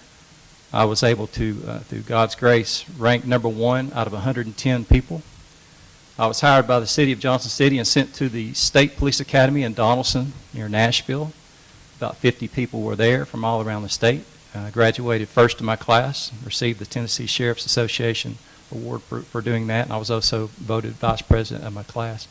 Came back and worked for Johnson City for 4 years, 3 years on patrol. I was also on the SWAT team. My 4th year, I was assigned to the 1st Judicial Drug Task Force. At that time, I had long hair, had a ponytail, an earring, drove a Mustang, kept $1,000 in a tape recorder in my pocket, and did 3 drug deals a day. After 4 years with Johnson City, I was hired by the U.S. Drug Enforcement Administration as a special agent, and I've done that for the last 25 years. Out of those 25 years, about 10 of that was here in Johnson City, where I served the 10 counties of Upper East Tennessee from our office in Johnson City. I routinely took detectives from Washington County Sheriff's Department under my wing on surveillance and started from the ground up on a traffic stop in Boones Creek.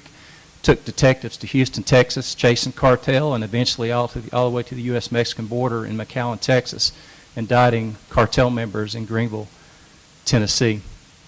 After 10 years, after I got my daughter through Daniel Boone, I knew that my family was situated. I raised my hand. The war on terror was already going after 9/11. I wanted to serve my country more than what I was doing. And so I raised my hand. I volunteered to go to Pakistan. At that time, DEA had about offices in 70 countries. So I spent 2 years in Pakistan, Islamabad, Pakistan, working with the DEA in conjunction with U.S. military, combating drugs coming out of Afghanistan. I was working in that office when they killed bin Laden. I certainly had no idea about it. I found out like you did. Years later, I raised my hand again and went to Afghanistan, where I just served 2.5 years in Afghanistan with the DEA, and my job there was a liaison officer between DEA and U.S. Special Operations Forces targeting ISIS, the Taliban, and Al-Qaeda. And you saw what happened. The country collapsed. I was home on vacation when that happened. I heard that the opportunity was coming up to run for sheriff. I have a servant's heart, and I want to continue to serve my community, and I want to do that here at home. Thank you very much. Thank you. And we're going to start with you on the next one, Mr. Sexton. We're moving on to the questions. So, what are the most important issues the next sheriff will face in the next 4 years? That's a big question. The most important issues that I see are that we need more officers out there doing the job. We don't have enough people in your community.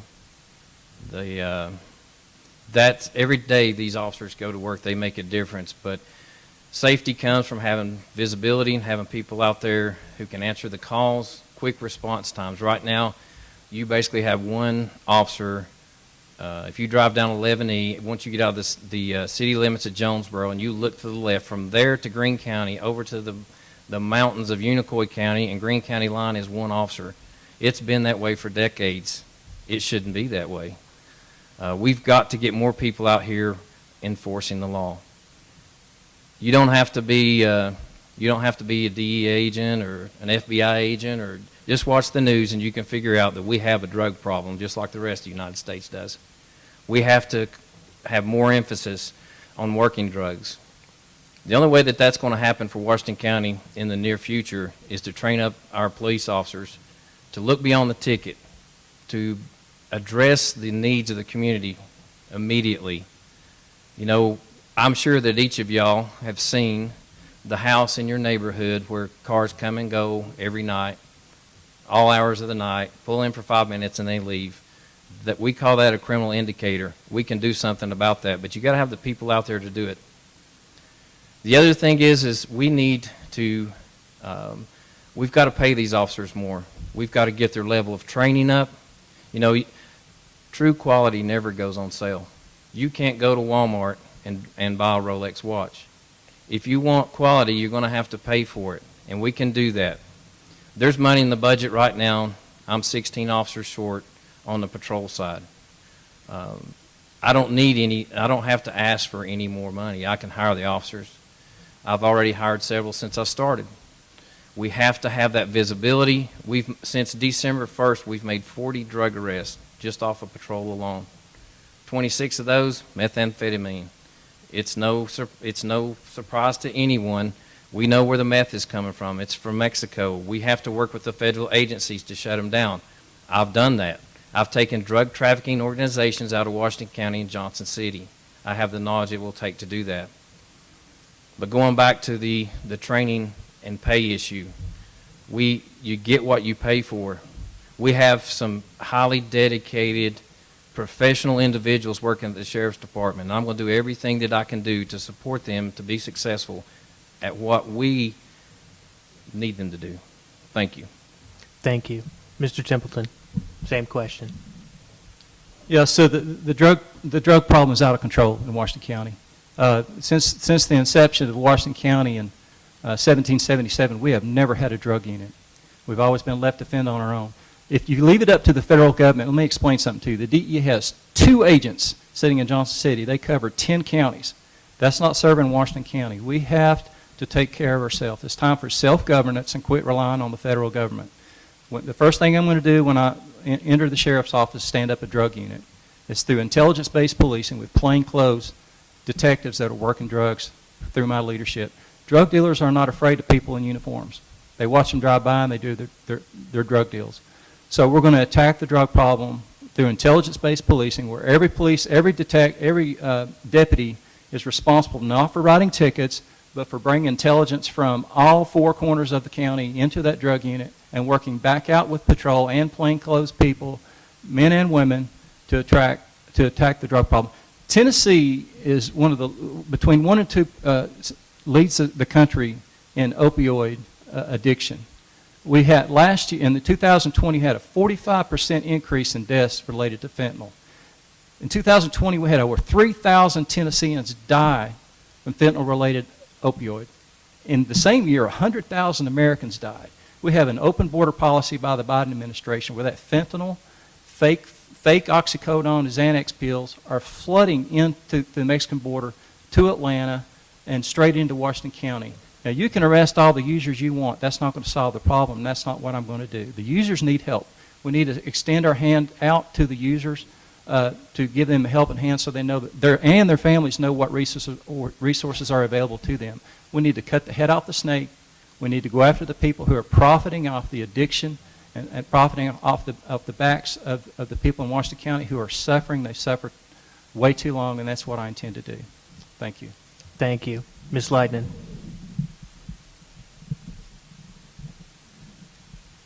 I don't think anybody up here would argue with the fact that we have a drug problem in Washington County. But I think I have to agree with Mr. Templeton.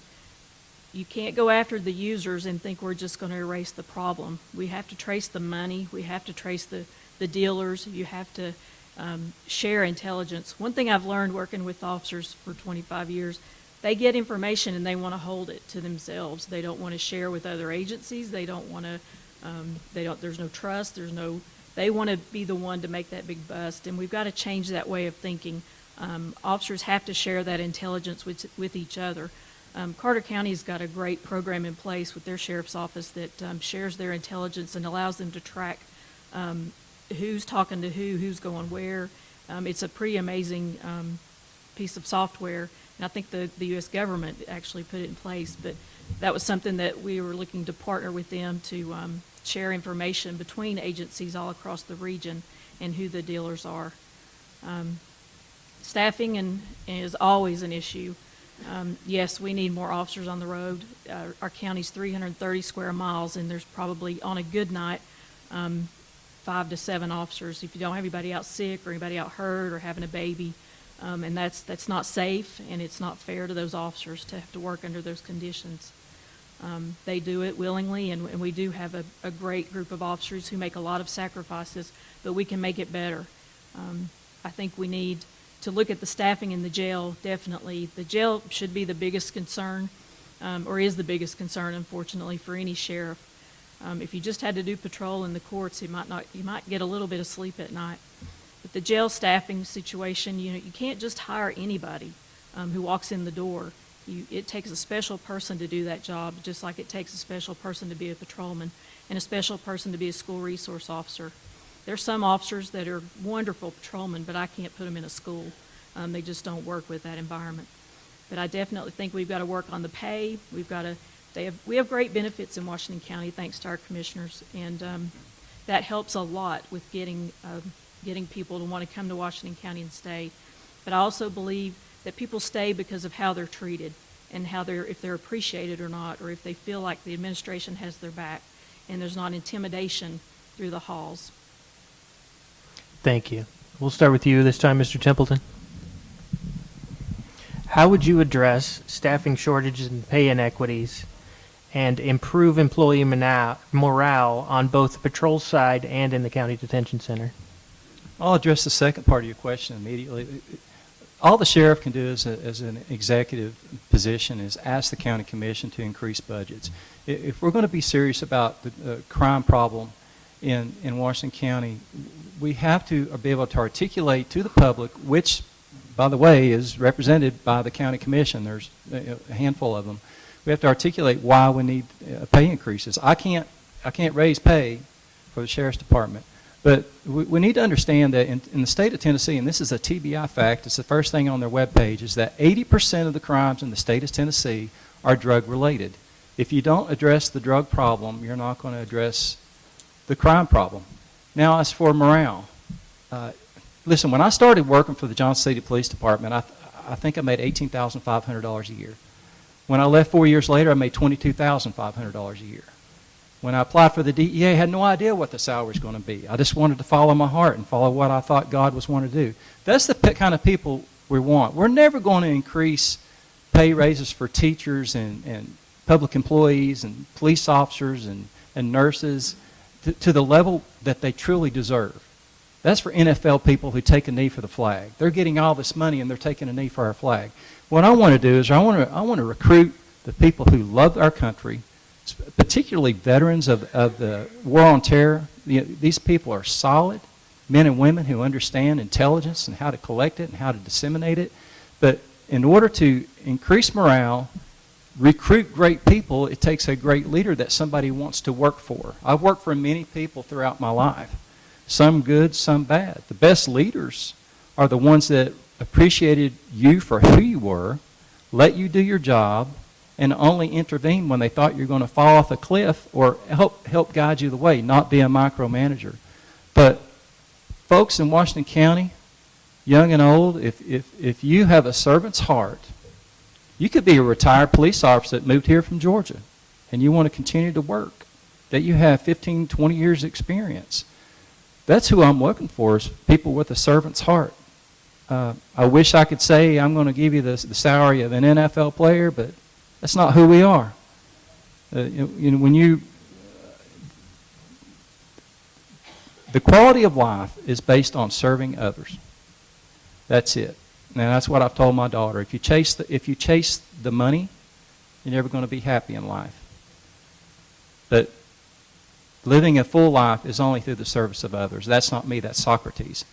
But that's true, and that's the kind of people I want. So if you're ready to serve others in your community, and I'm going to get to this in my closing, I've got an opportunity for you.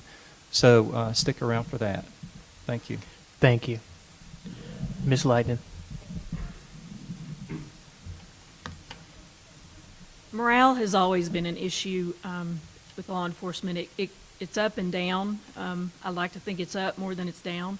COVID was very hard on our department. We had officers working very long hours. We had at one point we had a whole shift out with COVID. We were scrambling, worrying about how we were going to cover things, and those officers step up. You don't even have to ask them or demand it. They step up to the plate and they do the job and they do what has to get done. I think as long as they feel like you have their back and that they're appreciated, that means a lot to them. They didn't get into this to get rich. No cop ever does. But they do it because they love the job and they love what they do. But they have to feel like they matter. They have to feel like they're not just another number on the manifest. I believe that it's always going to be an issue with staffing, and until we pay. I agree you can't chase the dollar, but officers have to be able to pay their bills without working 3 other jobs on their 7-day break. That's hard on them. They have no family time. They have no downtime to just recover from a rough shift or a rough 4-night shifts. But I think the more we can make the work environment better for them, try to make the schedules a little bit better for them. Some of the on-call schedules for the sheriff's office are really tough. The court services that are on call for medical transports and taking people to mental facilities, their call schedule is extremely difficult. I have very good officers who work in the jail and are ready to go to be promoted, but they don't want to work that call schedule because they know how difficult it is. Thank you. Mr. Sexton. Yes, sir. Will you repeat the question? I will. How would you address the staffing shortages and pay inequities and improve employee morale on both the patrol side and in the county detention center? So when I took over as sheriff, we were 28 people short inside the jail and around 16 or 17 short on patrol. There was, it was amazing to me that there was this gap. How do you let it get 28 short? Do you start worrying at 3? Do you start worrying at 5, 10? How do you get 28 short? And with no real emphasis to fill it. Within 3 weeks, I filled the gap. I hired around 28 people, and I sped up the training program. And while that may not always be ideal, when you walk in the first roll call you walk into, and your employees look like war veterans because they're just worked to death. Their comp time totals are just over the roof. We have the total debt for vacation alone in the sheriff's department is $1.3 million because they don't have to take vacation because they always have comp time. People, you lead people and you manage things. People want to be led by somebody who's been there, who's done that, who they trust, who they know has a reputation of not asking people to do things that they're not willing to do. They've made the same sacrifices. They've worked the midnight shifts. They've missed the ball games with their kids. That's leadership. And even as a sheriff, since I took office, when we have something serious, you can ask the people, some of the people I work with are sitting right back here in this audience.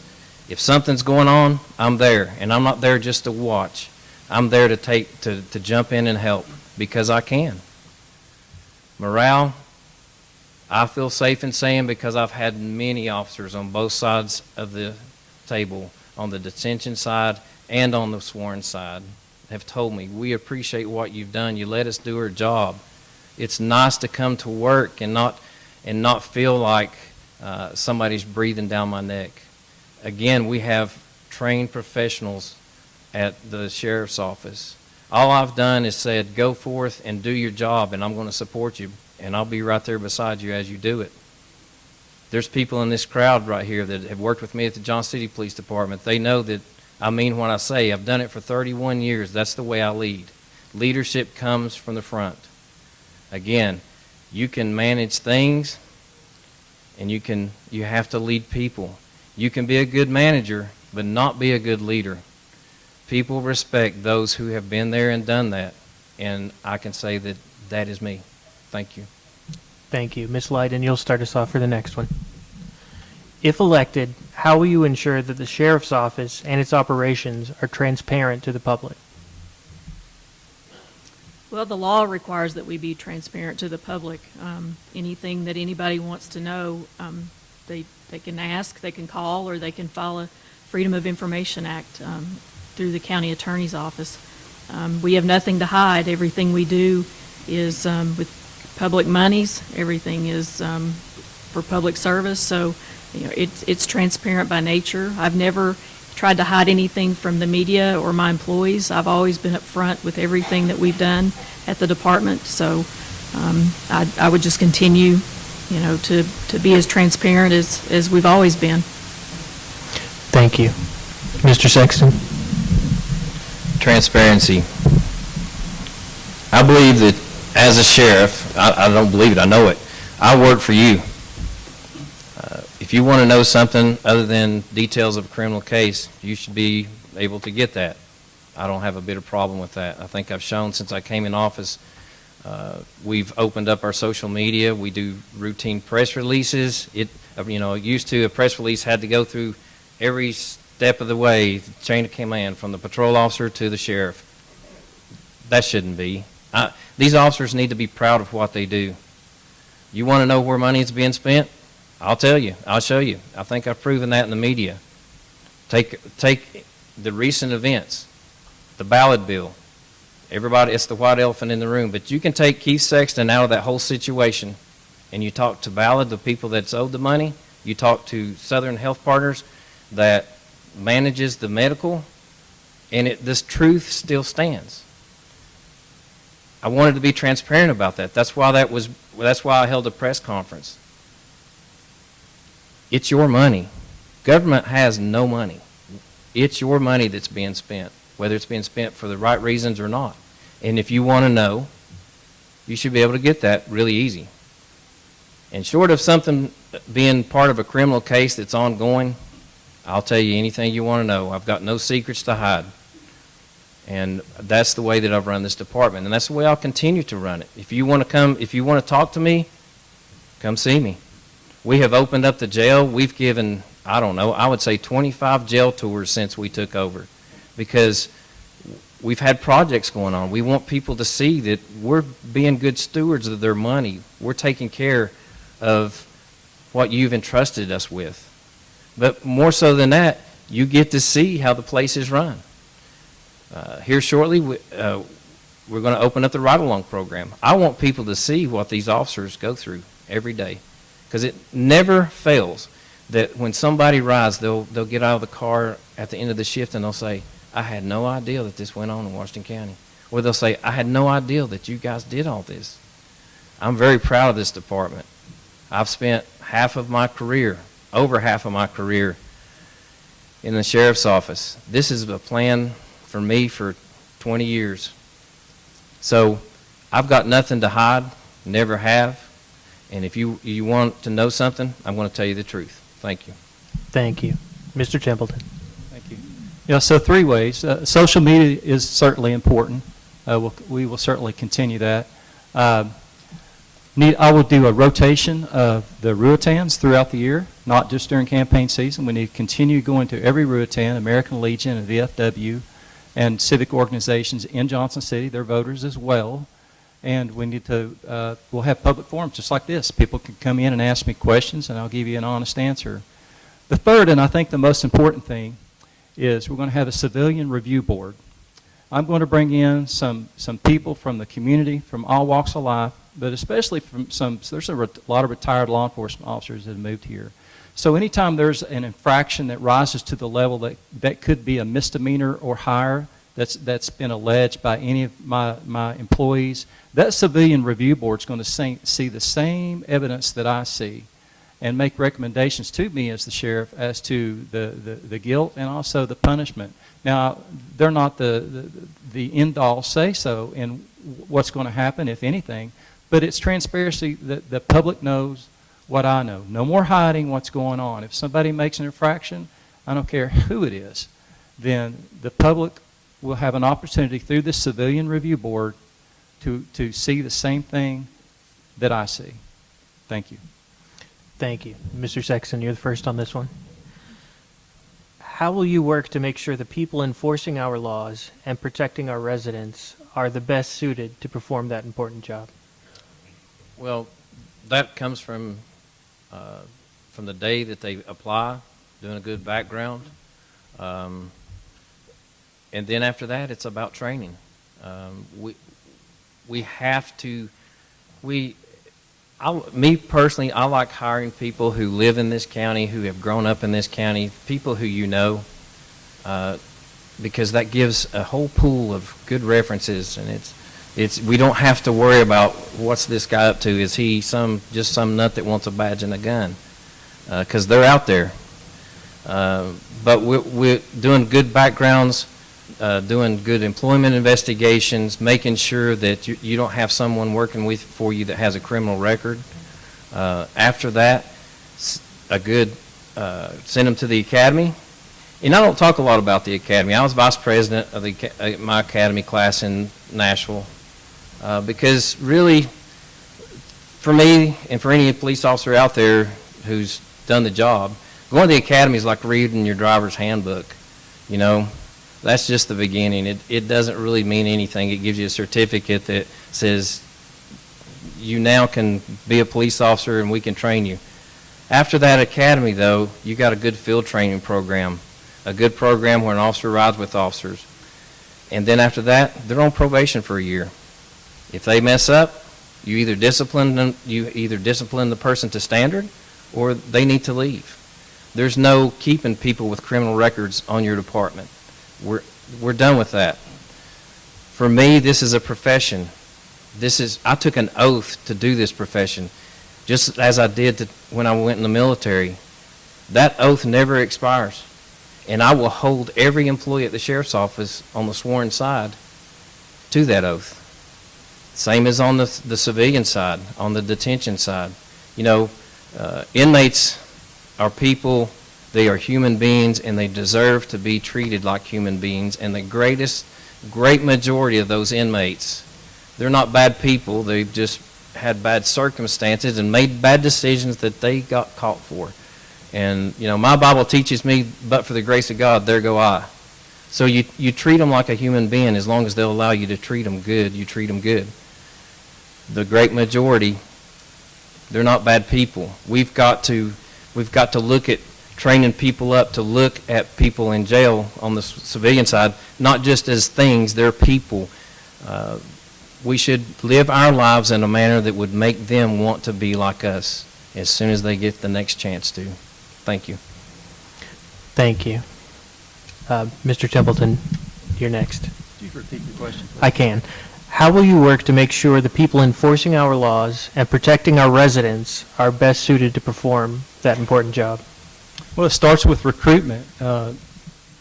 ETSUs, you know, I'm a graduate of ETSU. They have a criminal justice program. We need to recruit from ETSU. We need to identify those people and give them an opportunity to experience what Washington County Sheriff's Department does. Perhaps they want to work for us.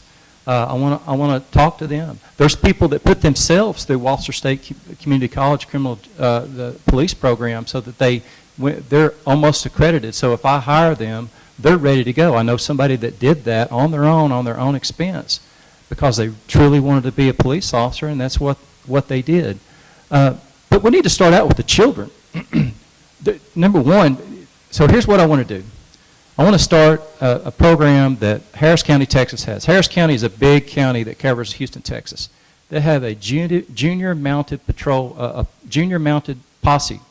So this is children aged 6 through 20, and we take children from throughout the county, all 4 counties, Jonesboro, Johnson City included. We teach them to love America, to love the Washington County. We teach them the history of Washington County dating back to when we were part of North Carolina. Talk about John Sevier and Daniel Boone. And then we teach them responsibility. As part of that junior mounted posse, it's going to be an equestrian drill team. So these kids, I'm going to work with local stables, 4-H, FFA, and we're going to teach these kids to be color guard, horseback color guard at Daniel Boone High School games. And you see the parade going down July 4th here in Jonesboro. Those are going to be my goodwill ambassadors representing the Sheriff's Department, riding down Main Street on horseback, carrying the colors. But these kids, if we teach them at an early age, they may want to be sheriff's deputies one day. That's my hope. We don't want to wait for just somebody to apply who's, as Keith said, we don't know who they are. We start with our own children here in Washington County and start grassroots. So I'm going to give parents out there, I know there's a lot of things out there for you, soccer. I've even talked to some parents that their kids are in lacrosse. I didn't know we had lacrosse in Washington County. But we certainly had FFA, 4-H, but this is a good chance to blend all those different resources within Washington County and bring those kids in to experience what Washington County Sheriff's Department has to offer, to love their county, to love the great state of Tennessee, and to maybe perhaps live that life of service, and we'll open up that door for them. Thank you. Thank you. Ms. Leitner. I believe it does start with your hiring process and your background checks, and you do the best you can do to make sure that the people you're looking at are qualified and want to do this job for the right reason. Sometimes, it's hard to tell somebody in their nature in a 30-minute interview or talking to their neighbors. A few slide by us, but for the most part, you have to really take those backgrounds seriously.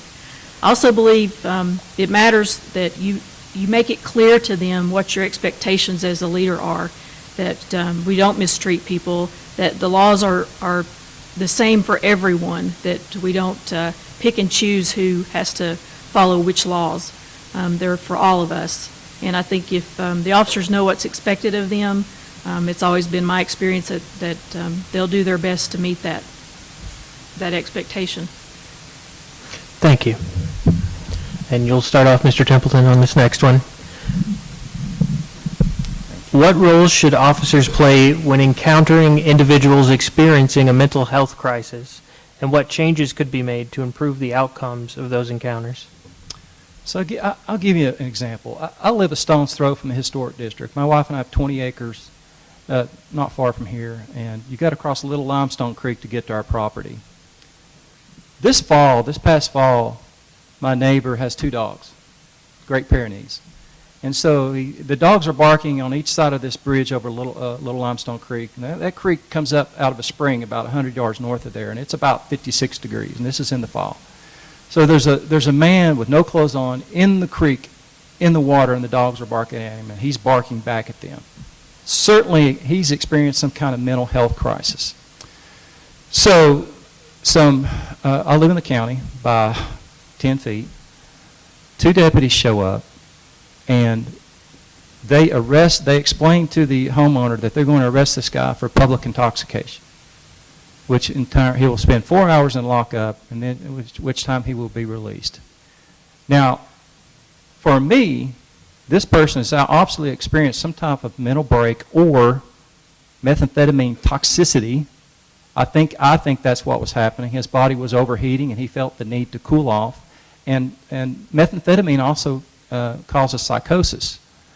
So that individual should not have been taken to the jail. That individual should have been taken to the hospital, where he got, number one, stabilized by medical doctors to get treatment, and then there's people out there in organizations that would have come and talked to him about trying to get him help or get him in a facility where he could get some mental health problems. You can't arrest people through that. You have to have empathy, and you have to understand that when people are going through that, not only are they putting that person's life in jeopardy by taking him and putting him in a cold holding cell, you're also putting the sheriff's department and the county at large at risk of a huge liability if that person had died inside that jail or experienced a stroke or whatever. So it really comes down to common sense, and I will relay that to every deputy, that we're going to treat every person in this county as if they're our family, because they are. We all talk about, I go to all these campaign functions, and the first thing that every candidate, whether they're running for mayor or commissioner or sheriff, what do they say? Well, I'm a 6th generation Washington County. Well, okay, then that means we're all part of the same ecosystem. We're all part of the same happiness and problems and difficulties, and we all need to help each other. As deputies, we cannot look at people who happen to have a drug addiction or some type of mental incapacity as lesser than us. We have to be there to help them, and that's what I intend to do. Thank you. Ms. Leitnan, same question. Yes. What roles should officers play when encountering individuals experiencing a mental health crisis, and what changes could be made to improve the outcomes of those encounters? Well, we've certainly increased the amount of training for officers for mental health and the ability to recognize someone who's in a mental health crisis. And a lot of that, Mr. Templeton said, is sometimes it's meth-induced psychosis around here. We see it a lot, unfortunately. But the officers are trained a whole lot better now to recognize those things. We were we were the only jail in the area that had our own mental health licensed by the state professional who was able to see these people. She worked full-time for us. She did a great job. I could have used 3 more of her. But she was actually able to see these people, determine if they needed to be seen medically or if it was something we could handle in the jail, along with the medical staff too, of course. But she also is able to write a certificate of need if she felt like these people needed even further intense care, at a local, we don't have a local psychiatric facility anymore. Woodridge doesn't always take our patients. Sometimes we usually have to take them to Moccasin Bend or somewhere, on the other side of the state. But we had a full-time person. I felt like that was very ingenuity. What's the word I'm thinking of? Intuitive, I guess, is the word. Intuitive of our department to hire somebody like that. I think all facilities, all jails need somebody like that. Thank you. Mr. Sexton? Repeat the question for me again? I can. Just so I hit it right angle. What roles should officers play when encountering individuals experiencing a mental health crisis, and what changes could be made to improve the outcomes of those encounters? Mental health is, in my opinion, in the criminal justice world, is just as serious nowadays as the drug problem is.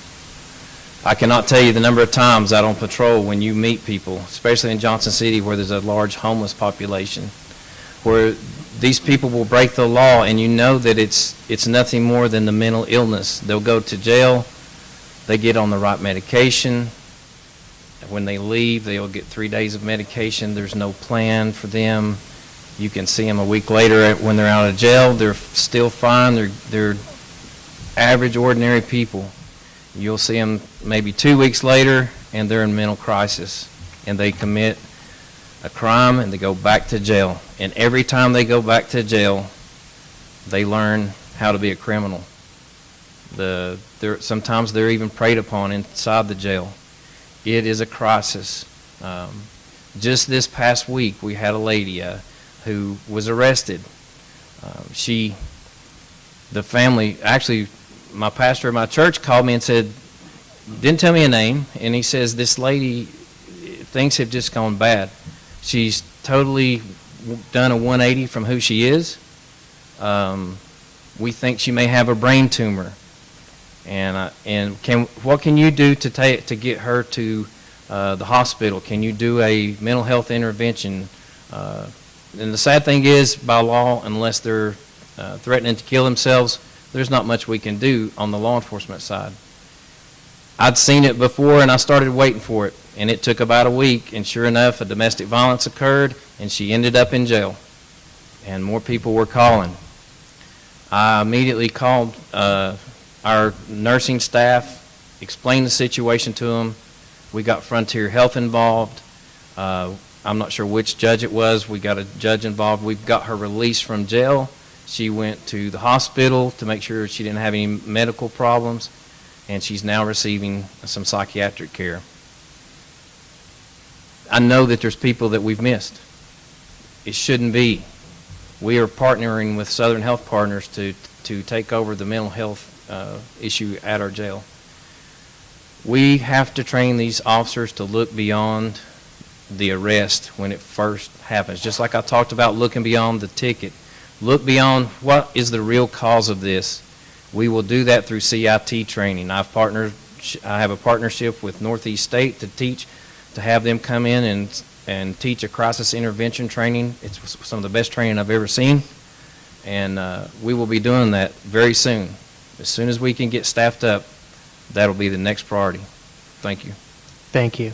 And I think we've got time to squeeze one more question in. We'll start with you, Ms. Leitman.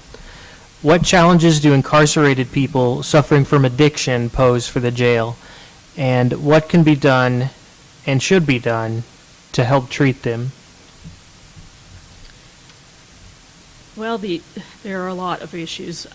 People are coming to jail more sick, more addicted, and they're not always honest with us when they come in. They don't always tell us everything that they're on. They may not even remember everything that they're on. The biggest crisis and the biggest scare for us is that we miss somebody who's detoxing, or somebody who's not been honest with us, and they start detoxing.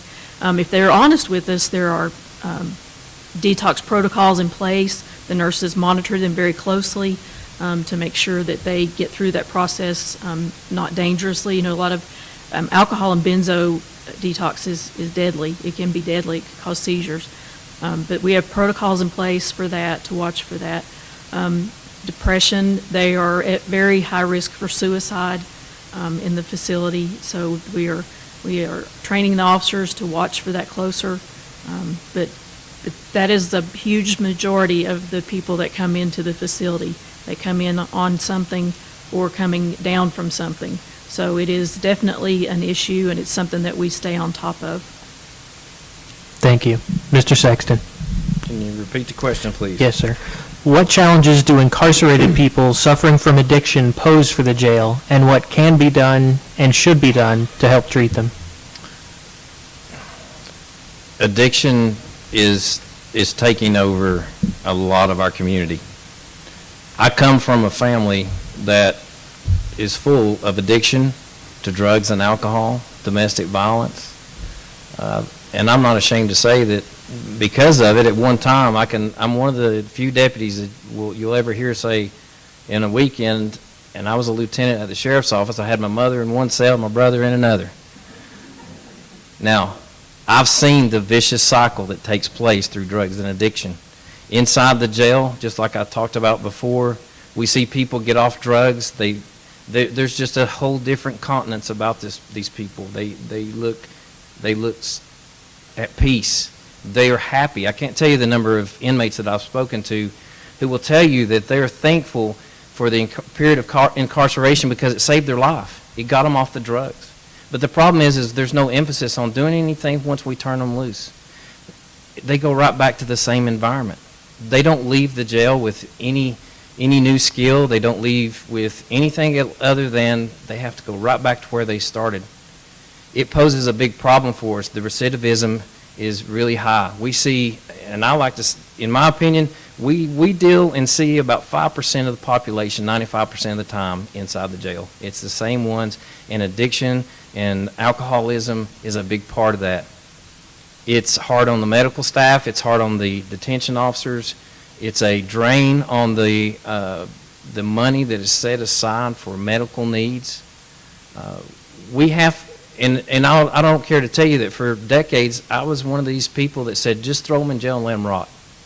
I arrested people, put them in jail and leave them there.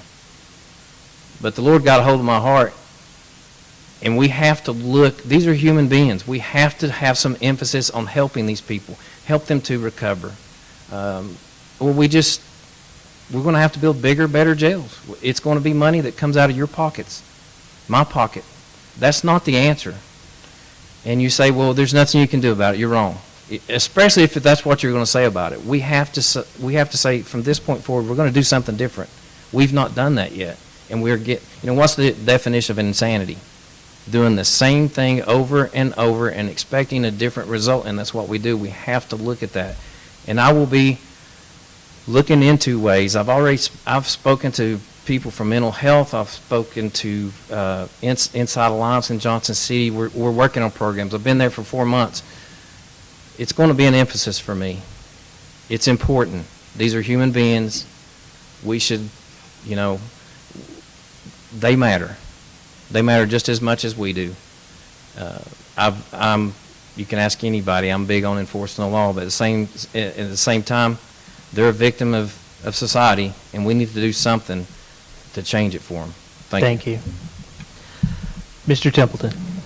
Thank you. So we've got to get faith-based treatment programs in the jail. I've already met with nonprofits here in Washington County who have grant money or seeking grant money that want to come into the jail and mentor and do a 12-step program with people on addiction. These people are former addicts who got hold of their life and through God's grace, through faith-based programs, and made something of their life and want to give back at no cost to the county.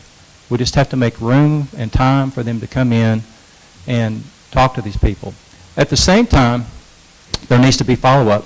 Not only follow-up, when a police officer or sheriff's deputy goes to a call domestic or whatever it is, they're going to notice the signs of drug addiction. It's very evident. There's poverty. The kids aren't taken care of. There's no food. There's no food there.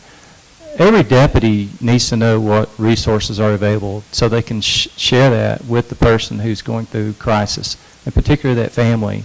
The state of Tennessee's had a what's called the Red Line, a 1-800 number, for 33 years. You call that Red Line, you've got a card, every deputy have a card, Tennessee Red Line, and if they call that number and tell them what zip code they live in, they will give them every resource and phone number available so they can seek treatment or the families of the person who is addicted can seek help, because the families need guidance too. I have personally seen how drugs rip apart families. A lot of parents get pulled into thinking that that they're loving their kid by giving them a cell phone and money. Well, he just needs money to get medicine. I've even seen parents start talking about illicit drugs as medicine when their kids are buying oxycodone off the street. Now, fentanyl-laced fake pills, the parents actually give them the money and they start blaming the doctor and they give them money to get drugs off the street. So the family needs counseling too. So it needs to start from when the deputy first arrives on the scene somewhere in the jail with faith-based programs at no cost to the county, and then follow up with those people, those faith-based programs, and churches. We have lots of churches in Washington County that want to help. Follow up with those, identify those families who are under duress, seek out those kids in schools, in Washington County schools, who are obviously way behind in school. They're coming in with the dirty clothes and same shoes every day that are dirty. There's ways to identify addiction in Washington County, and I believe that it's only through God's grace that we can help the people in our county, and that's through faith-based programs. Thank you. Thank you. We'll move on to closing statements now. Mr. Sexton, we'll start with you. Again, each of you will have 5 minutes. Okay. First, I thank y'all for listening to everything we had to say tonight. I've been sheriff for 4 months. I was handed a lot of problems, and we're dealing with it. We're fixing it. My commitment to you is I want to see law enforcement in Washington County. When I first started into this, I've planned to run for sheriff for over 20 years. You can ask some of these guys that used to work with me. My first training officer is sitting right back there. I said in 2022, when I got my 30 years in and I could retire, I'm going to run for sheriff. And they'd laugh at me. People would say, you've got your signs in some good locations. And you know why that is? Because I would sit with a map and I'd say, well, I need to get one here. And I need to get one here. This is high visibility. This is not something that I did by happenstance. I've planned to do this. I've seen what goes on in this county. I've been out there on the street in your community while you're asleep. I've been out there. I've worked the fatality traffic crashes. I've worked the murders, the rapes, the child sexual abuse, the drug cases. I know what goes on in this community. When I went to the DEA, I was assigned 2 different times. I was a Johnson City police officer, and I was assigned to the DEA. I got to the DEA office, and the lead DEA agent says, hey, Keith, do you know where the drugs are in Johnson City? Because my DEA agents don't know. And this is not a slight towards Mr. Templeton. Federal agencies without local officers, they're blind. Within a couple of months, we were working wires. We took out drug trafficking organizations in Johnson City. I'm hard on crime. I'm hard on drug dealing. Since taking office, there was three locations in this county that I told needed some work, a lot of work. Highway 107 around Maple Swamp, Blackley Creek around Ducktown Road, and in Gray, because it's so close to the city. Since then, it didn't take a lot more officers. All it took was turning the officers loose, giving them the opportunity and letting them know that I'm supporting you. Go out there and do what you've been trained to do. We've got to get the pay up. We've got to get the training. Training and education builds professional officers, and we're well on the road already to doing that. My commitment to you is that I do what I say I'm going to do. Ask some of these guys back here. They can tell you they worked with me for decades. And that's what I'm going to do as the sheriff of Washington County. Thank you. Thank you. Mr. Templeton. In the summer of 1776, Thomas Jefferson was 33 years old. He was sitting in a house in Philadelphia, and he started penning the Declaration of Independence. History will tell us that Thomas Jefferson was not a great speaker. Perhaps that's the only thing we have in common. But he was a great writer. Years later, through his letters, we know that Thomas Jefferson believed that the office of sheriff was the most important executive office in county government.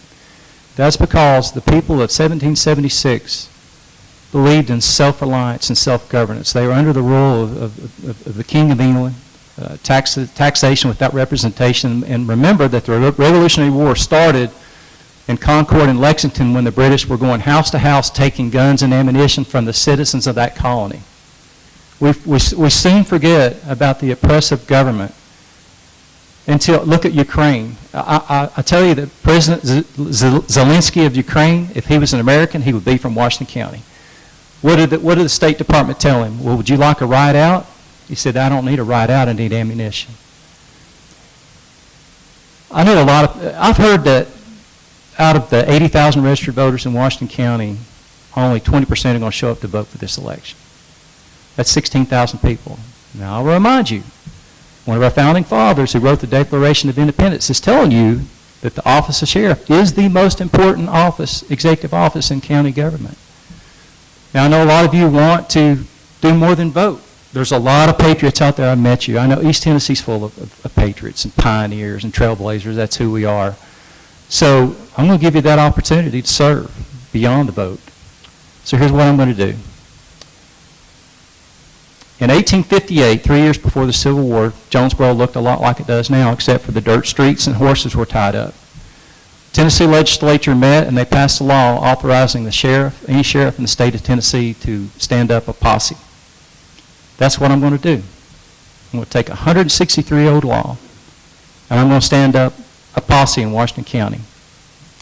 Posse comitatus is Latin and actually means power of the county.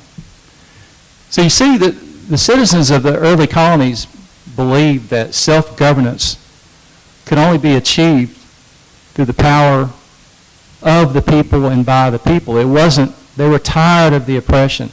We can't rely on federal government anymore. We in Washington County have to take care of things ourselves. Now, when I stand up this posse, it's going to be 100 people from all corners of the county. We're not going to chase down Jesse James. What I'm telling you is in times of urgency, the Gray Fair, for instance, I have 100 people who are willing to come to the Gray Fair and work it, and that relieves my deputies to go out and fight crime. I've effectively doubled the size of the law enforcement community in Washington County at no expense to the Washington County Sheriff's Department. When we have the Nolichucky River overflows its banks and wipes out homes, when a tornado comes through the county like it's done before, rips apart houses and overturns trees, God forbid if a young girl goes missing, I'll enact that posse and I'll have 100 people show up that we're going to train throughout the year at no cost to the county. They're all volunteers. They're all upstanding citizens. So if you have a servant's heart, if you love America, if you love the great state of Tennessee, and you want to be part of something special in Washington County, I got a place for you. I know I'm going to want more. There's going to be more than 100 people that want to participate. That's fine. Initially, we'll stand up 100.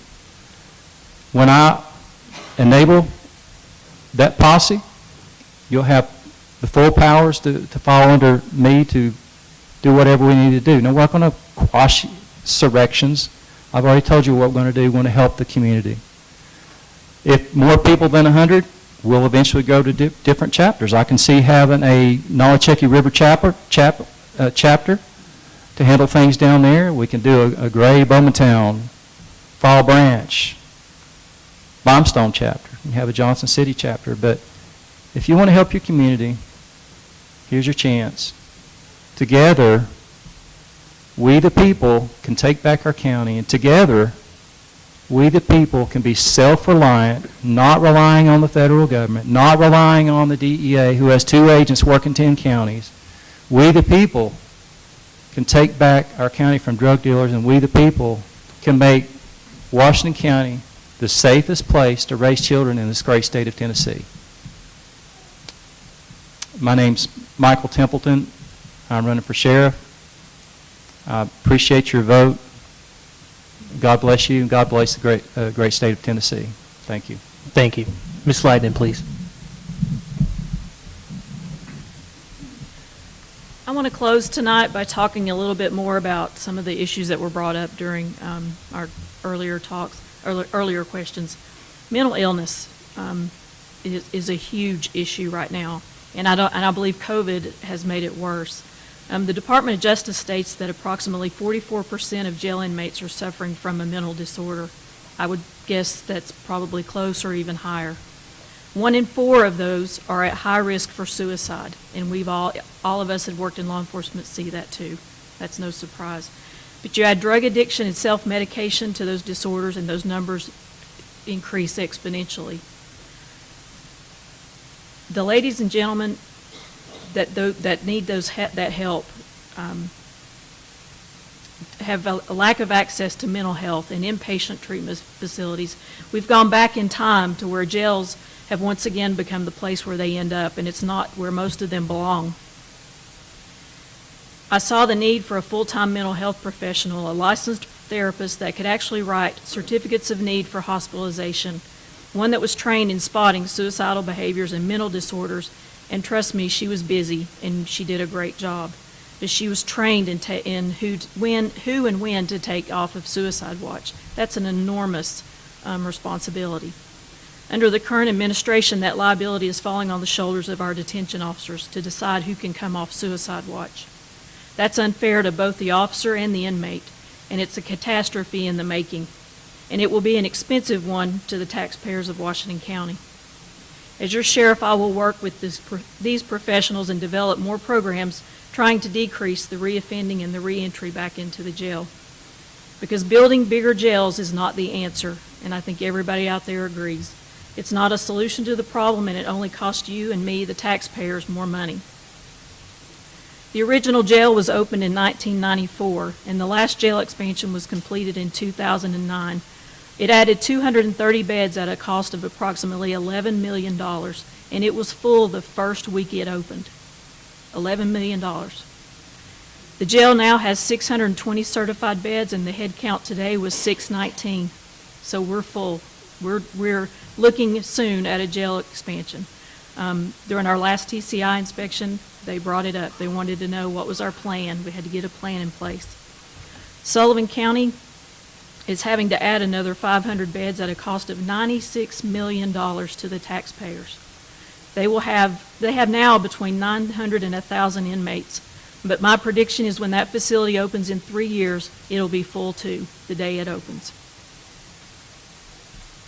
But I hope you see where I'm coming from with this. Don't get me wrong, there are some people who can't function lawfully in society and they need to be in jail, and they'll spend more of their lives on the inside than out. But that's not the population I'm talking about.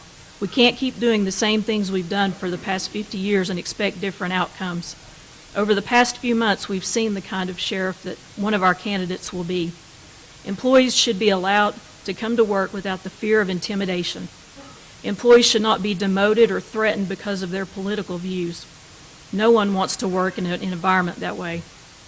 The men and women at the sheriff's office have a difficult job to do. They have enough to worry about without being afraid they'll be terminated or punished because they are exercising their constitutional rights to the freedom of speech.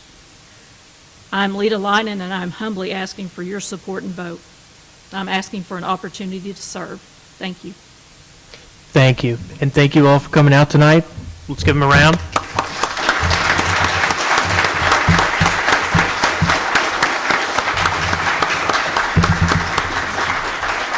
And that concludes our forums tonight, so don't forget to vote in May, August, and November, and we'll post this. Monday's the last day to register to vote if you aren't registered, so make sure. We'll post this video on our website, johnsоncitypress.com.